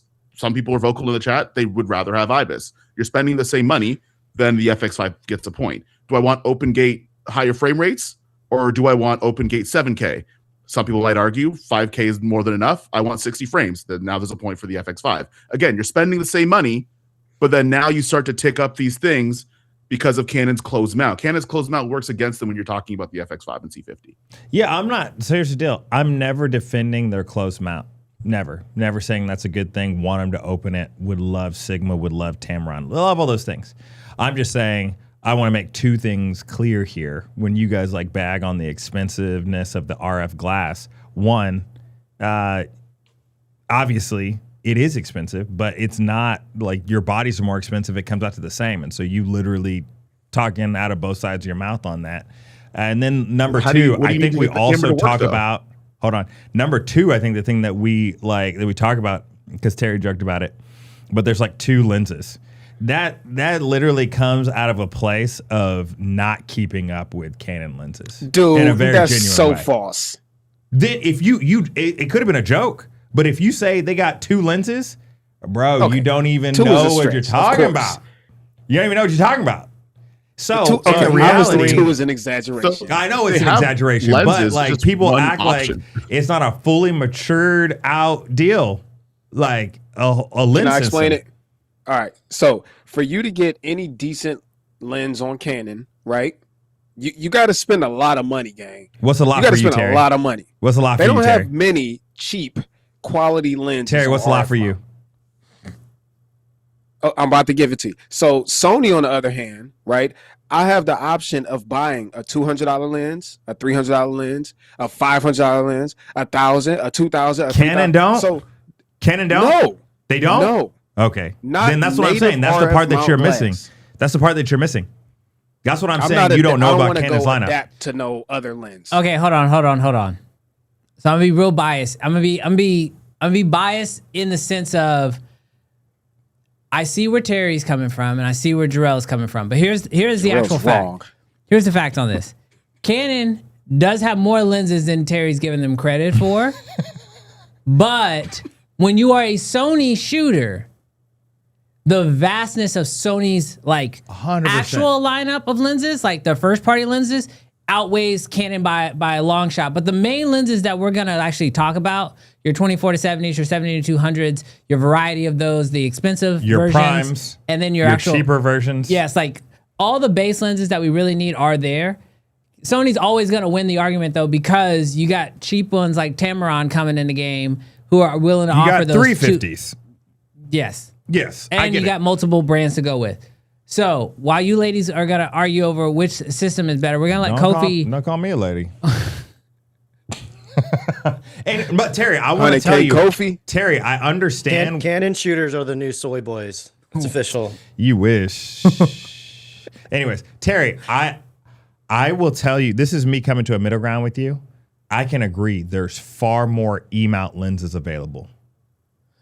But what I hope that you hear from me is go on B&H, go on Amazon, go wherever, and look at the lens catalog, because I think you have some gaps in your knowledge about cheaper RF glass and the expensive RF glass. That's all I'm asking you to do. I will. I think so. I think Canon still has some work to do, but I mean, that seems right now, like when I look at like of those two, because I'll be honest with y'all, like this is just me being very transparent. Y'all know I'm not bought by any of these brands. it's feeling a lot like the big two are just moving away. And like Nikon is like fighting to hold on to third place at this point. Lumix is coming after them. So when I just look at the big two right now, which is Sony and Canon, and you look at what they need to do to really stand out, it seems like Canon might be more likely to drop affordable lenses because all their expensive ones are done. They got all the expensive ones that they need. They just need to introduce some more affordable ones like they did with the 45-1.2, right? The chances of Canon releasing affordable lenses and the chances of Sony releasing affordable bodies, it feels like Canon is more likely to actually release those affordable lenses than Sony is. The only thing, hold on, let me finish. I was gonna don't add because you're gonna say something. I don't want to make this a whole Canon thing. But what I will add on to this is that Sony used to do something that actually got them a lot of backlash, but in the real way, it was probably the best thing that they were doing, which is when they would come out with an expensive camera with some really dope features, they would then trickle those features down into cameras that were more affordable that had no business having those features. And people kind of got mad at him for it because you bought an FX3 and then a year later, that same sensor was sitting in a ZVE1 and you were like, why the hell did I spend all this money on my sensor when I got it in this cheaper camera body? If Sony can do that again, which it's been a while since we've gotten a really solid full frame cheap camera from Sony. Like the ZVE1 was that 3-4 years ago? Like, yeah. The idea that they start doing what Canon did, because we already said it, Canon stole this playbook from Sony when they came out with the R6 III and the R6V, like these cheaper bodies that have the same sensor. Sony could do the same thing. So at this point, if we're fighting over affordability and which one's gonna win, I honestly believe that they both have homework to do. The question is who's gonna let their foot off the gas. And right now, I don't think either one of them really should because they're both moving further ahead and leaving everybody else kind of behind. Because the idea that Lumix will catch up with lenses, I have no faith. Even with the L-mount alliance and Sigma sort of assisting them, they don't have the bag. They don't have the bag. They don't really even have the resources at this point. So like, I don't think the L-mount is gonna catch up. Nikon, they do really good things, and then they go radio silent, and then people make all these other buying decisions, and it's like, well, we would have stuck around, but you didn't tell us anything. They almost lost it with the ZR. The ZR almost came out too late. Yeah. So like, you tell us you're gonna give us a software update, but then you go radio silent for 4 months. Oh, we don't forget about that because we don't know when that's gonna show up.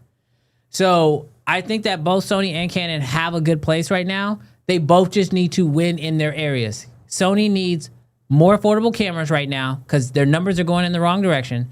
And Canon needs to either open up the mount, which... That's what I was going to add. If they open up the mount, tomorrow, that's all they'd have to do is announce that the mount was open because then we would know these Sigma lenses are showing up. We know these Viltrox lenses are showing up. People's tune would change. But until they do that, you're going to have that argument back and forth all day. That's what I was going to add. I was going to say, before Sony makes cameras in line with the price points of their competitors, I believe that Canon will open them out. And I don't know if anyone's happening soon. I don't think either is happening soon. But it would be easier for Canon to say, oh, yeah, let's make that money. Let's license out the art. The hard part with that, though, is... Sony, sorry, go ahead. Sony does, though. And this isn't defending either one of them, but like Sony usually announces the full frame variants, and then once the big dogs is out, now it's trickling down into the A6000 series. But those are more expensive, the ZVE10, ZVE1. So I think we just haven't seen it yet, but historically they always do. No. I'm not saying they don't make cheaper ones. I'm saying look at them in the class of each other. Look at the Z6 III. Look at all of them, the full frame entry level cameras of Canon, Sony, and Nikon. And Sony is always the most expensive. Well, they say look at the mid range, look at the high range. They're always the more expensive. People don't realize that when going back to the backlash of Sony, Sony and Alpha Sony are two separate companies. And I think when they're starting Sony off, there was some blending happening. And now the FX5, it kind of seems like that's finally, they're on their own legs now. Yeah. And they're going to a different level. So in my mind, just to remove Canon from the situation, I think Sony and Lumix are the big two. And, Canon just doesn't need to be part of the conversation, really. You just don't like them. I actually love Canon. I do think they were making great cameras, but the close mount is their biggest issue. Sorry, go ahead. A Canon user bullied Cam in elementary school. I was a Canon user. That's what got me started. He had one Canon T2i camera overheat back back when they were great. Oh my god! And that R5C did mess me up on multiple jobs. And Cam is gonna act like he ain't never held a camera that overheated since then. I did, but there's this thing called growth and learning. And so you grew? Leave Canon. You grew? And a couple firmware updates and a little check. Canon won't pay. That's all that matters. Canon won't pay the invoice. They don't pay enough. They don't pay the invoice. We get it. Okay, so real quick, chat. We've been like flirting around 500 active viewers. We got 100 likes. What is happening? That's crazy. We got 400 diabolical behavior. I was gonna say trash cans, but I'm gonna upgrade y'all to bums. We got 400 bums on the stream right now. Hit that like button. Hit that like button. For diversity. What? Cam, we're all the same race. Let's go. Exactly. Oh my god. I think this is the first of its kind. We got to get Brittany and YC in here, and then we're good. Yep. My people, we're all here. Take your phones out of your pockets. Cam's trying to hit say that something. like button. Hit that like button. Unless you work for Sony. Yeah, I mean, except the Sony execs. We know y'all can't let your digital paper trails follow you online. But everybody else, hit that like button because I like doing this show and I love being able to bring together different creators so we can get different perspectives, especially on new gear. I gotta say, I feel like for the first time, I'm really happy with where Sony's at. I think Sony is definitely making the right moves. They're listening to the creators, and that was kind of like the last point that that Cam kind of made. This camera to me, the FX5, feels like it is like Sony Cinema walking away from Sony Alpha. Like I feel like that's what kind of happened because like the FX3 was super weird, especially because it came out after the A7S3. It was super weird because it's basically the same damn camera. And they spent 5 years trying to say, no, it's different. This camera on Jump feels like it is a part of the Cinema line, and it feels like sort of like this is the tail end of this side of Cinema. We're gonna come out with something between the FX6 and the FX and the Burano, and we're gonna have this entire line of Cinema that will be its own thing, just kind of like we talked about with the C50. They made it very clear what is a Canon Cinema camera based off the menus. Mm-hmm. This is a Cinema camera. It's got Cinema menus. It's going to be a Cinema deal. And it separates the two, which I think is, really important. And I think that's good for buyers too. Now, what's going to be a little challenging is I believe, and this might ruffle some feathers the wrong way, but I believe some people are going to buy this camera and it's not for them. Mm-hmm. I think that's already happened. We've seen that on YouTube. I think a couple people who are FX3 shooters, they love the FX3. That's an alpha camera. It's not a Cinema camera. I think they think that the FX5 is going to be for them. They're going to pick it up and they're going to get a little confused by it. The menus are different. It's rebooting at random times. What is this RAW thing I need to figure out? And I think for those of us who have been working in the Cinema space, who use other Cinema cameras outside of Sony, or even use like the FX6, Buranos, and to the Vintage 2s, they will see the value of this camera off rip. They will understand exactly what it is, who it's for, where it's going to go in their lineup. They're going to be happy for it. And so I think we are going to start to see this divergent of like what makes a camera a Cinema camera, at least on Sony's side of things, be a lot clearer. And I like the idea that it's the menu that's going to help you be able to make that decision. Yeah, what's up, Kofi? I feel like they put like a Sony True Cinema camera in a hybrid body, and it's confused people because it looks like an FX3, so they're like, perfect, let me go and get that. There's definitely going to be a learning curve for some of the menus, but also cinema cameras are kind of meant to get out of your way and be simple, and that's why they took the photo part out. And I think when you're used to using a hybrid camera that was said to be cinema cameras, part of the cinema line, and then you actually put those workflows in it, now everybody's confused. But then also there's like the other side of it where you know how small the body is, and now people are looking for like SDI ports. And I'm like, there's no way you're going to get an SDI port in a camera that small. Like the whole point of it was to everybody appreciated the size. And like if you're on like any other sets and stuff like that, like cameras are starting to gradually get smaller and smaller, but the workflow still maintains being the same. And that is kind of a want that people have. And you can, yes, is HDMI not as good as SDI? Fine, but you could still monitor to an image. You could still run it to wireless transmission.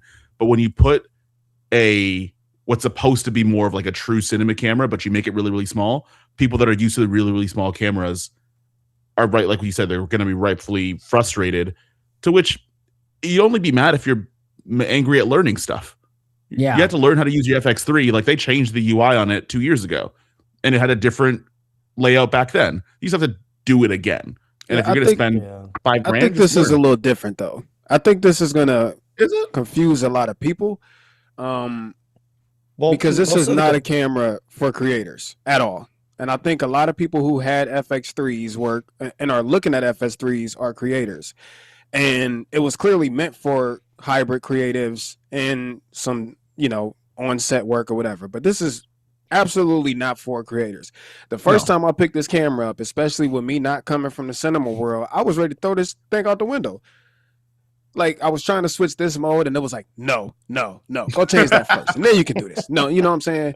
So I think there's going to be, I think there's still room for a FX3 successor for them to take the core to FX3, update it and keep it like alpha-ish for creators. Cause I don't think this camera's for creatives at all. And I think a lot of people buying this, like you said, Brandon, are in for a rude awakening because this is nowhere near the same as picking up an FX3.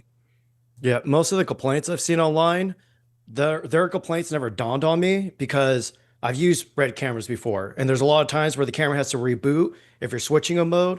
When you're black shading, that could take 45 to 90 seconds. So all these little quirks that come with cinema cameras because they're running sensors at a different level. So every time you change something, that sensor has to be retuned. And so all these little complaints, it's starting to, as we're all talking about here, I think people are going to start realizing they've always wanted a cinema camera, but they're going to find out that's not actually what they need. Even like people complain it doesn't take pictures. I never once had a cinema camera and was mad that it didn't take pictures. Like that's never been a thing. Yeah. Didn't and then Brady even take like pictures? not having a shutter, it might have been stills. No, I think you can take stills. You can stills? take a still out of like the black. Frame It's like the grabs. Blackmagic Pocket. Gotcha. It can technically take an image, but it's not. There's no shutter. Gotcha. And it's literally just taking a screen grab. Yeah. People are even complaining there's no shutter dial. I'm like, on every cinema camera we've ever had, we never had to like go and, have to quickly change the shutter speed. Like that's just not something you do on a cinema camera.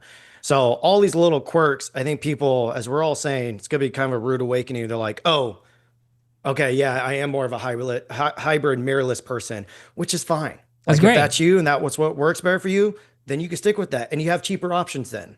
Yeah, I mean, honestly, like even though I have like my red here, and like I'll take my ZR with those two out to go do jobs, there are a lot of times where I'm just gonna take the S1 too, because I just need something quick for hybrid work.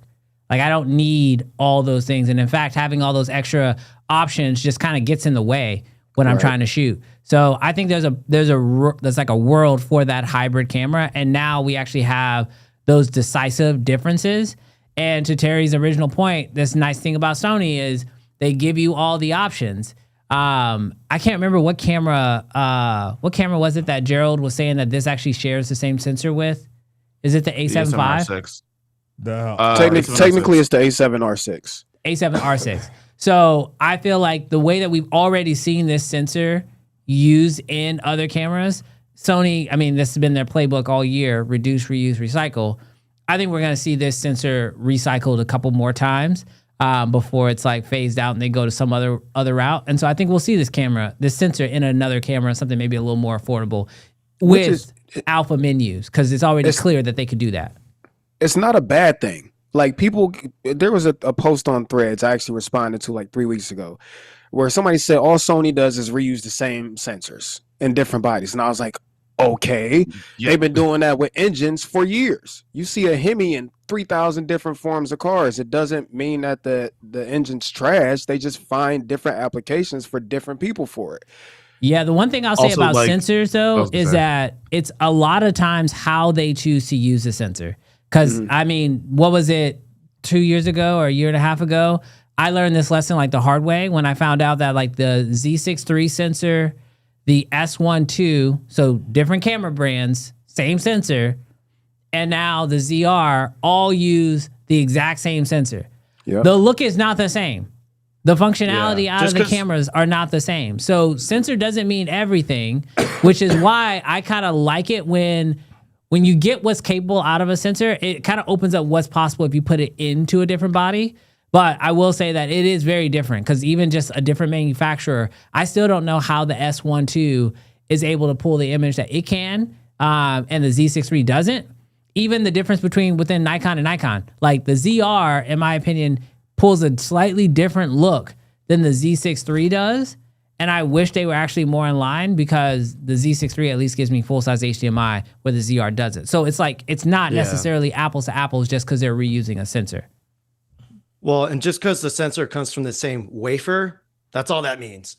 Once the voltage you run to it, the hotter you run it, the cooler you also run it, the processor you attach to it, all that is even more important than the wafer itself. So the important thing is this wafer, the sensor, the circle wafer that they cut the sensors out of, it's clocked to be able to run very hard. So they can, as we're all saying, they could probably throw this into multiple cameras and tune it differently per camera. And the cool thing is, well, the sad thing is, obviously Sony has access, their sensor division is separate from the rest of the camera division, but I'm pretty confident that they have special privileges on getting their best sensors. So I don't know if we'll see this in any other company cameras. Yeah, typically there are sensors that Sony keeps for themselves, and then there are the sensors that they choose to sell out, and then we'll see in other cameras. I can't pinpoint any sensors that I know have been in a Sony camera and then also popped up in other ones. But I do think I think the technology is moving in the right direction. I guess let's hop into some final thoughts on this camera, sort of your final takeaways. Obviously, I know, Terry, you're still working on you're going to make a full video on the camera. I don't know if I am. Okay. Because I don't have enough time to make, in my opinion, anything meaningful. So I'm just kind of like spamming shorts right now, which, we've had talks with a lot of these companies. A lot of these companies are just as happy. Not that I'm trying to please them, but, shorts do just as much damage as long form do. So, Terry, I want to see you talk about if this camera is good for content creators and which content creators. Yeah. Okay, There's going to Dad. be a lot of them looking at this. You're welcome, The rich son. ones. The rich ones. Got that iShow speed money. Or that 100K. Hey, you know what? That could work out. That's crazy. I know a guy. If you're gonna bring the elephant in the room, I'm gonna feed it peanuts. Don't worry. Pause, dog. Yeah, you got to pause that, Shane. flirting with the It's flirting with funny the making ball. Terry. For real. It's fun making Flirting. Terry feel uncomfortable.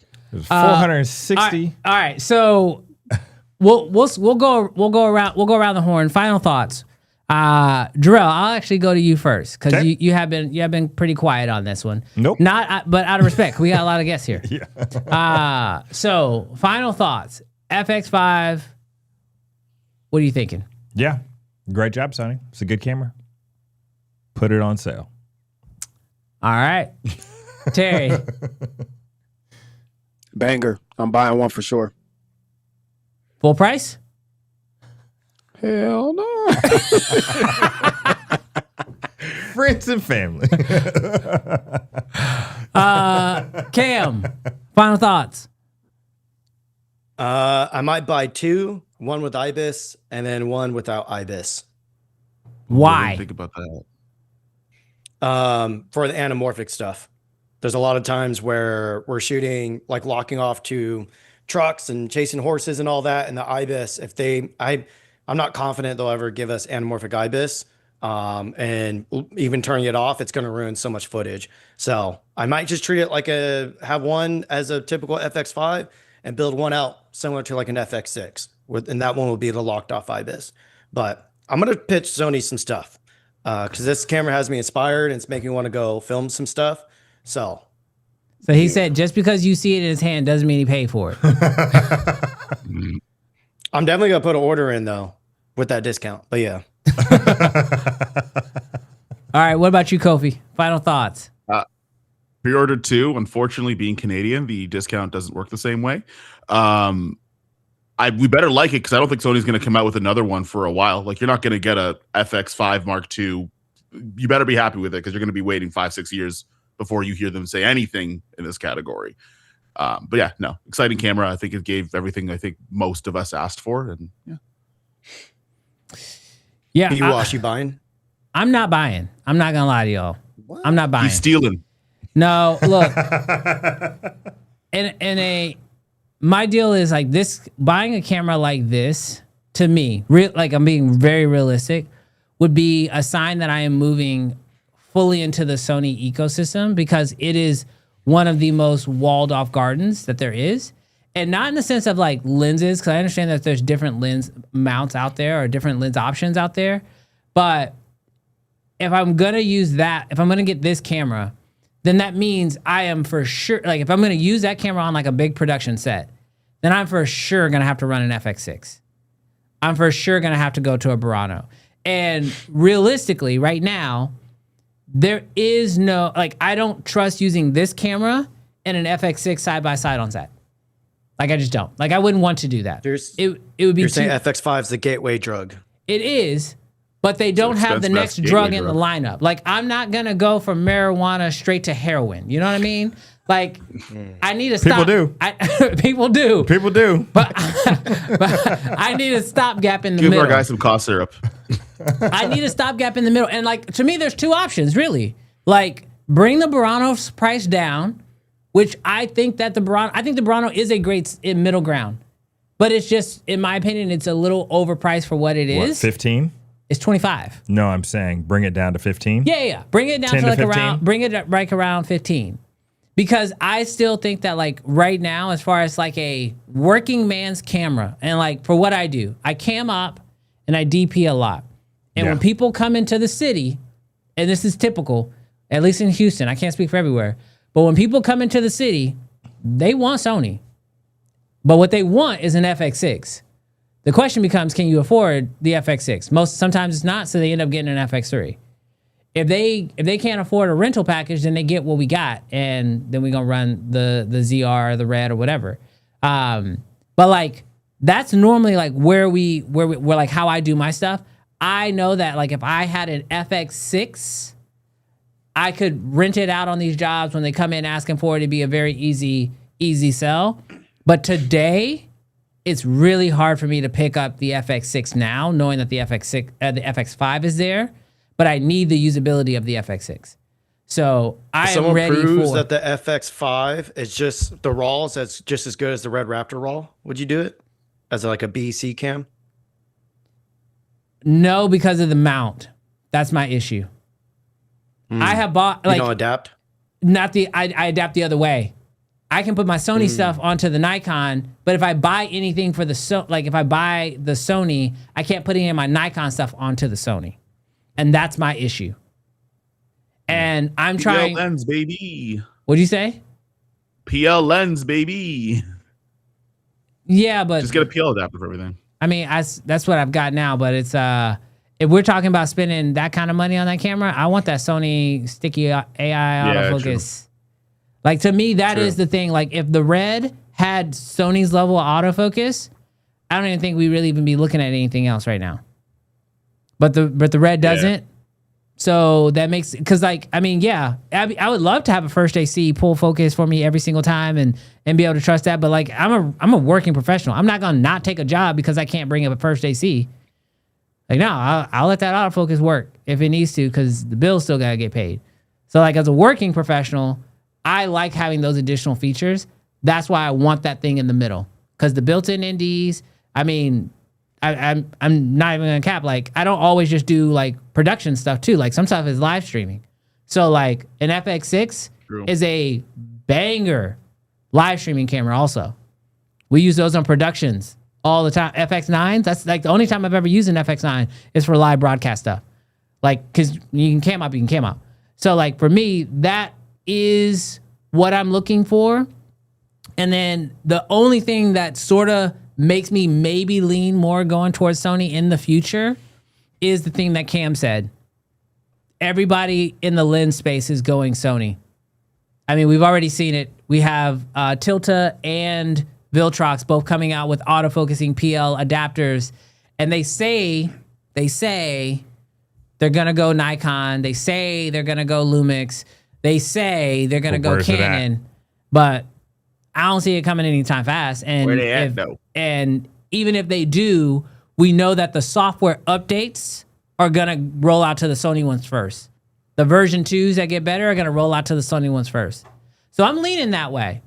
If Sony drops an FX6 replacement that is on par with this camera, they got my attention for sure.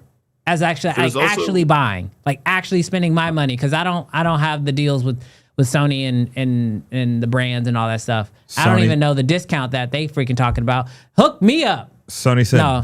we got you next week. There's also a lot of like industry economics with having a Sony camera, which kind of goes. It depends on where you live, right? It's super dependent if you live in a major city in North America, but there's also a big rental market. You could rent out your camera to productions, and it's not every time there's a requirement, but most of the time it's a Sony, and you could fetch a couple $100 every time you go there to pay off the camera even more. Like, I was just at a rental house. There's 6 of them in the same end of town in Toronto, and every single one of them have made the price of their FX3s they rent out within the first year of them buying it. So effectively, if you have a free camera with a delayed, obviously you buy the camera, but like by the time it's the end of the year, they pay the camera off for the rental fees. Yeah. But and that's kind of what I was saying. Like the Yeah. Sony's move. I live in Houston, Texas. We're a pretty big city, and a lot of productions come into the city. I know that Sony's move. Like they just do. Yeah. But if I'm gonna spend my money on it, I don't know if the FX5 is what I'm gonna spend my money on right now. I do believe though, the RAW could get me there. From what I've seen from Cam, and some of the before and after images, like the log files and the amount of dynamic range you have with that DG sensor, there's a chance. I just need to see the workflow and I need to see the files, because right now Red RAW is my favorite RAW, but I've not shot on this new Sony RAW. If I shoot on this new Sony RAW and that changes my mind, then we'll see. But the RAW for me is the big feature. What you say? But if you want some footage, I got some stuff. Yeah, shoot me over a link. Actually, send me over a link, and then maybe sometime next week I'll go live and we'll color the footage live or something like that. We'll take a look at it. All right, cool. Can I Cam, answer how similar a is quick it? question from the chat? I'll go for it, Terry. Somebody said, would you use RAW for YouTube videos? And I'm going to answer this because I primarily shoot for YouTube. I'm not on productions and stuff like that. I think the power of this camera is we have other cameras that shoot RAW, but I won't touch them because of file sizes. So I want the benefits of RAW, but I won't use it because the file sizes just cost so much. So in this camera, the fact that you can shoot RAW and get file sizes that are only like slightly bigger than H.265 is huge. So I'm personally really looking forward to being able to shoot RAW and not have file sizes bigger than Kofi. Thanks. That's Thanks, Terry. crazy. You have to say a comment. That sneak disc was unnecessary, dog. Yeah, that was. God Love damn. you, ZR Raw. Dang. Yeah, that's it. Look, I'll also say when it comes to using, like, I've shot YouTube videos on my Raptor. I've shot it on RAW. Like, that's, to me, it's just a codec. It's just a codec that just works if you can afford the file size for that. Right. Sometimes it's based off speed. Sometimes it's based off of like what I need. Like for me, RAW allows me more flexibility later on in post if I don't have time in the moment to shoot it right. Like, that's the benefit. Like, quite honestly, if you have time, if you're going to light everything all perfectly and you're going to dial it all in, then no, you don't even really need to shoot RAW. Like, it's unnecessary. Like, you got it dialed in right, your white balance is right, all that's great.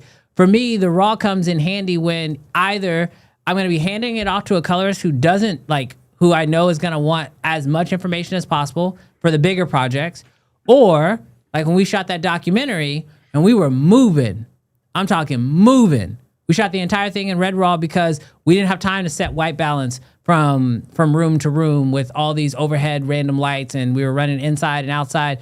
That's the benefit for raw for me, for my use case. So yeah, I would use raw in a YouTube video. It just kind of depends, but to Terry's point, it really comes down to the file size. Sometimes it's just, I don't want to walk away from a video and have a terabyte that I got to make room for on my NAS or whatever. Yeah, that's what I've been most excited about. Sorry, I'll be quick, Kofi. That's what I'm most excited about for the FX5 is I try and make everything look cinematic, and I'll be able to use RAW now, and it's the size of H.265 and other cameras. So, and again, when grading this RAW, it felt just like a red camera. It was wild. Now the Red Raptor will have a little bit more color fidelity, like in the peaking highlights and everything. The Sony won't have that, but it's like damn close to that.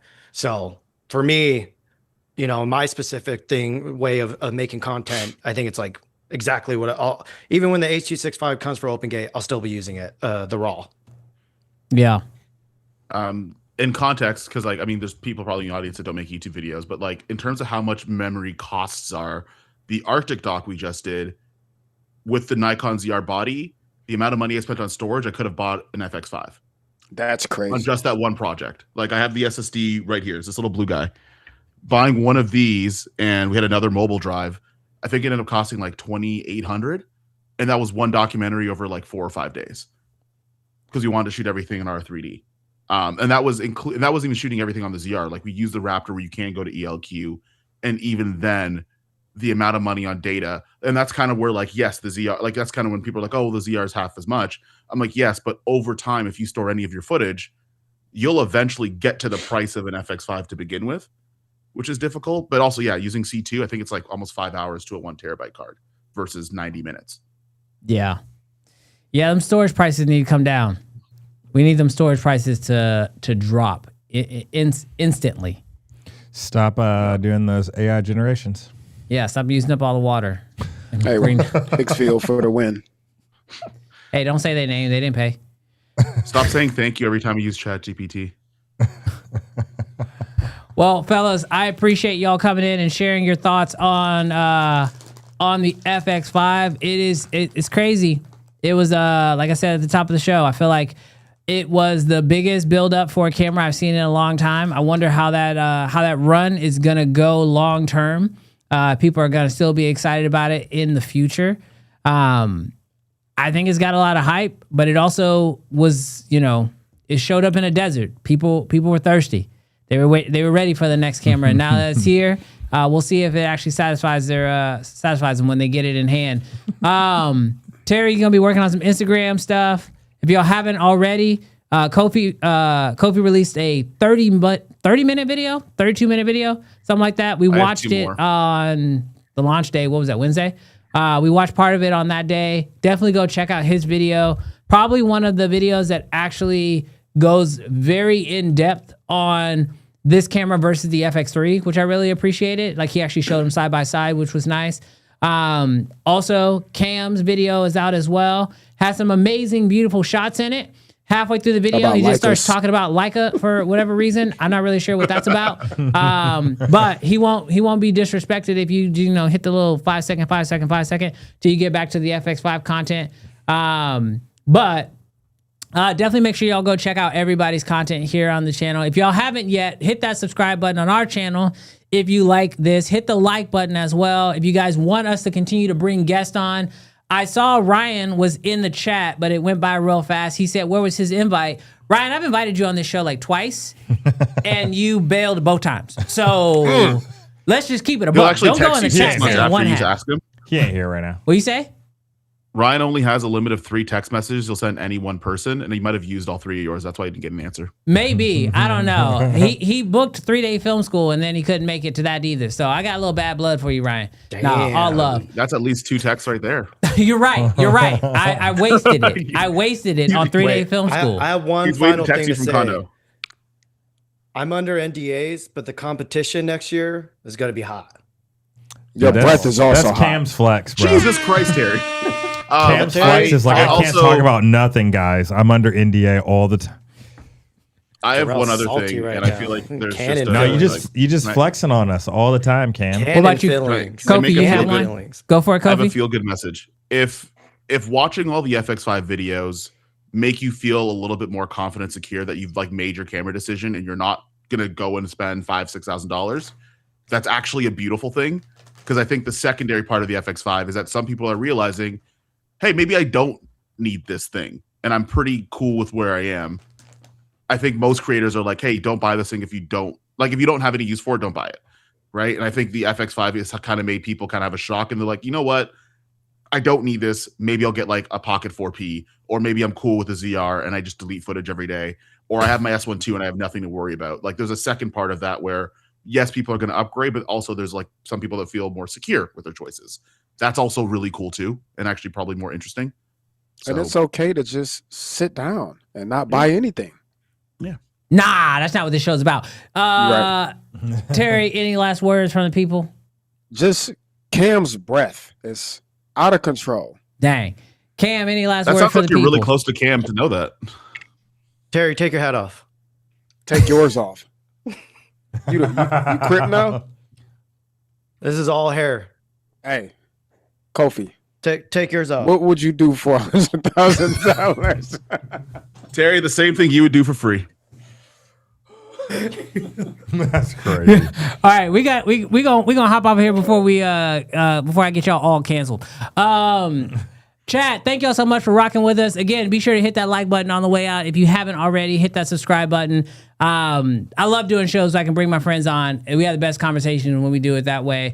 In the chat right now, if there's anybody else you'd love to have come on the show, put it in the chat, put it in the comment section so that way they'll see it, and hopefully I can get them on a future show. Guys, thank y'all so much for giving me your morning and also giving some insight on this new camera from actually having it in your hands. Jarrell, any last words for the people? Make sure you hit the affiliate links down in the description. Yeah, if you haven't bought this camera yet, just wait. At some point, I will get affiliate links in the description, and then you can use my link to buy the camera that you do not need. But buy that camera. All right, much love. We'll catch y'all I want to next give y'all week. your flowers real quick. Great show. We love what y'all are doing. Brandon and Jarrell, keep up the great work. Thanks for having us on. It was an honor. And that was it. I appreciate that. And Kofi Yeboah Props. is not Yeboah. correct. Yeboah. Yeah. That's Say it that's again? honest. And Jarrell, we're sorry that you shoot Canon. Ain't nobody sorry, bro. Yeah. Hey, we'll accept you with open arms over here at the Sony Lumix Nikon. Kofi, is that going to be the only thing open? Never mind. Bro. Okay, we gotta go. Much love. We'll catch y'all next week on Uncensored. You're wild. That's crazy. Terry. You're That wild. was wild, Terry.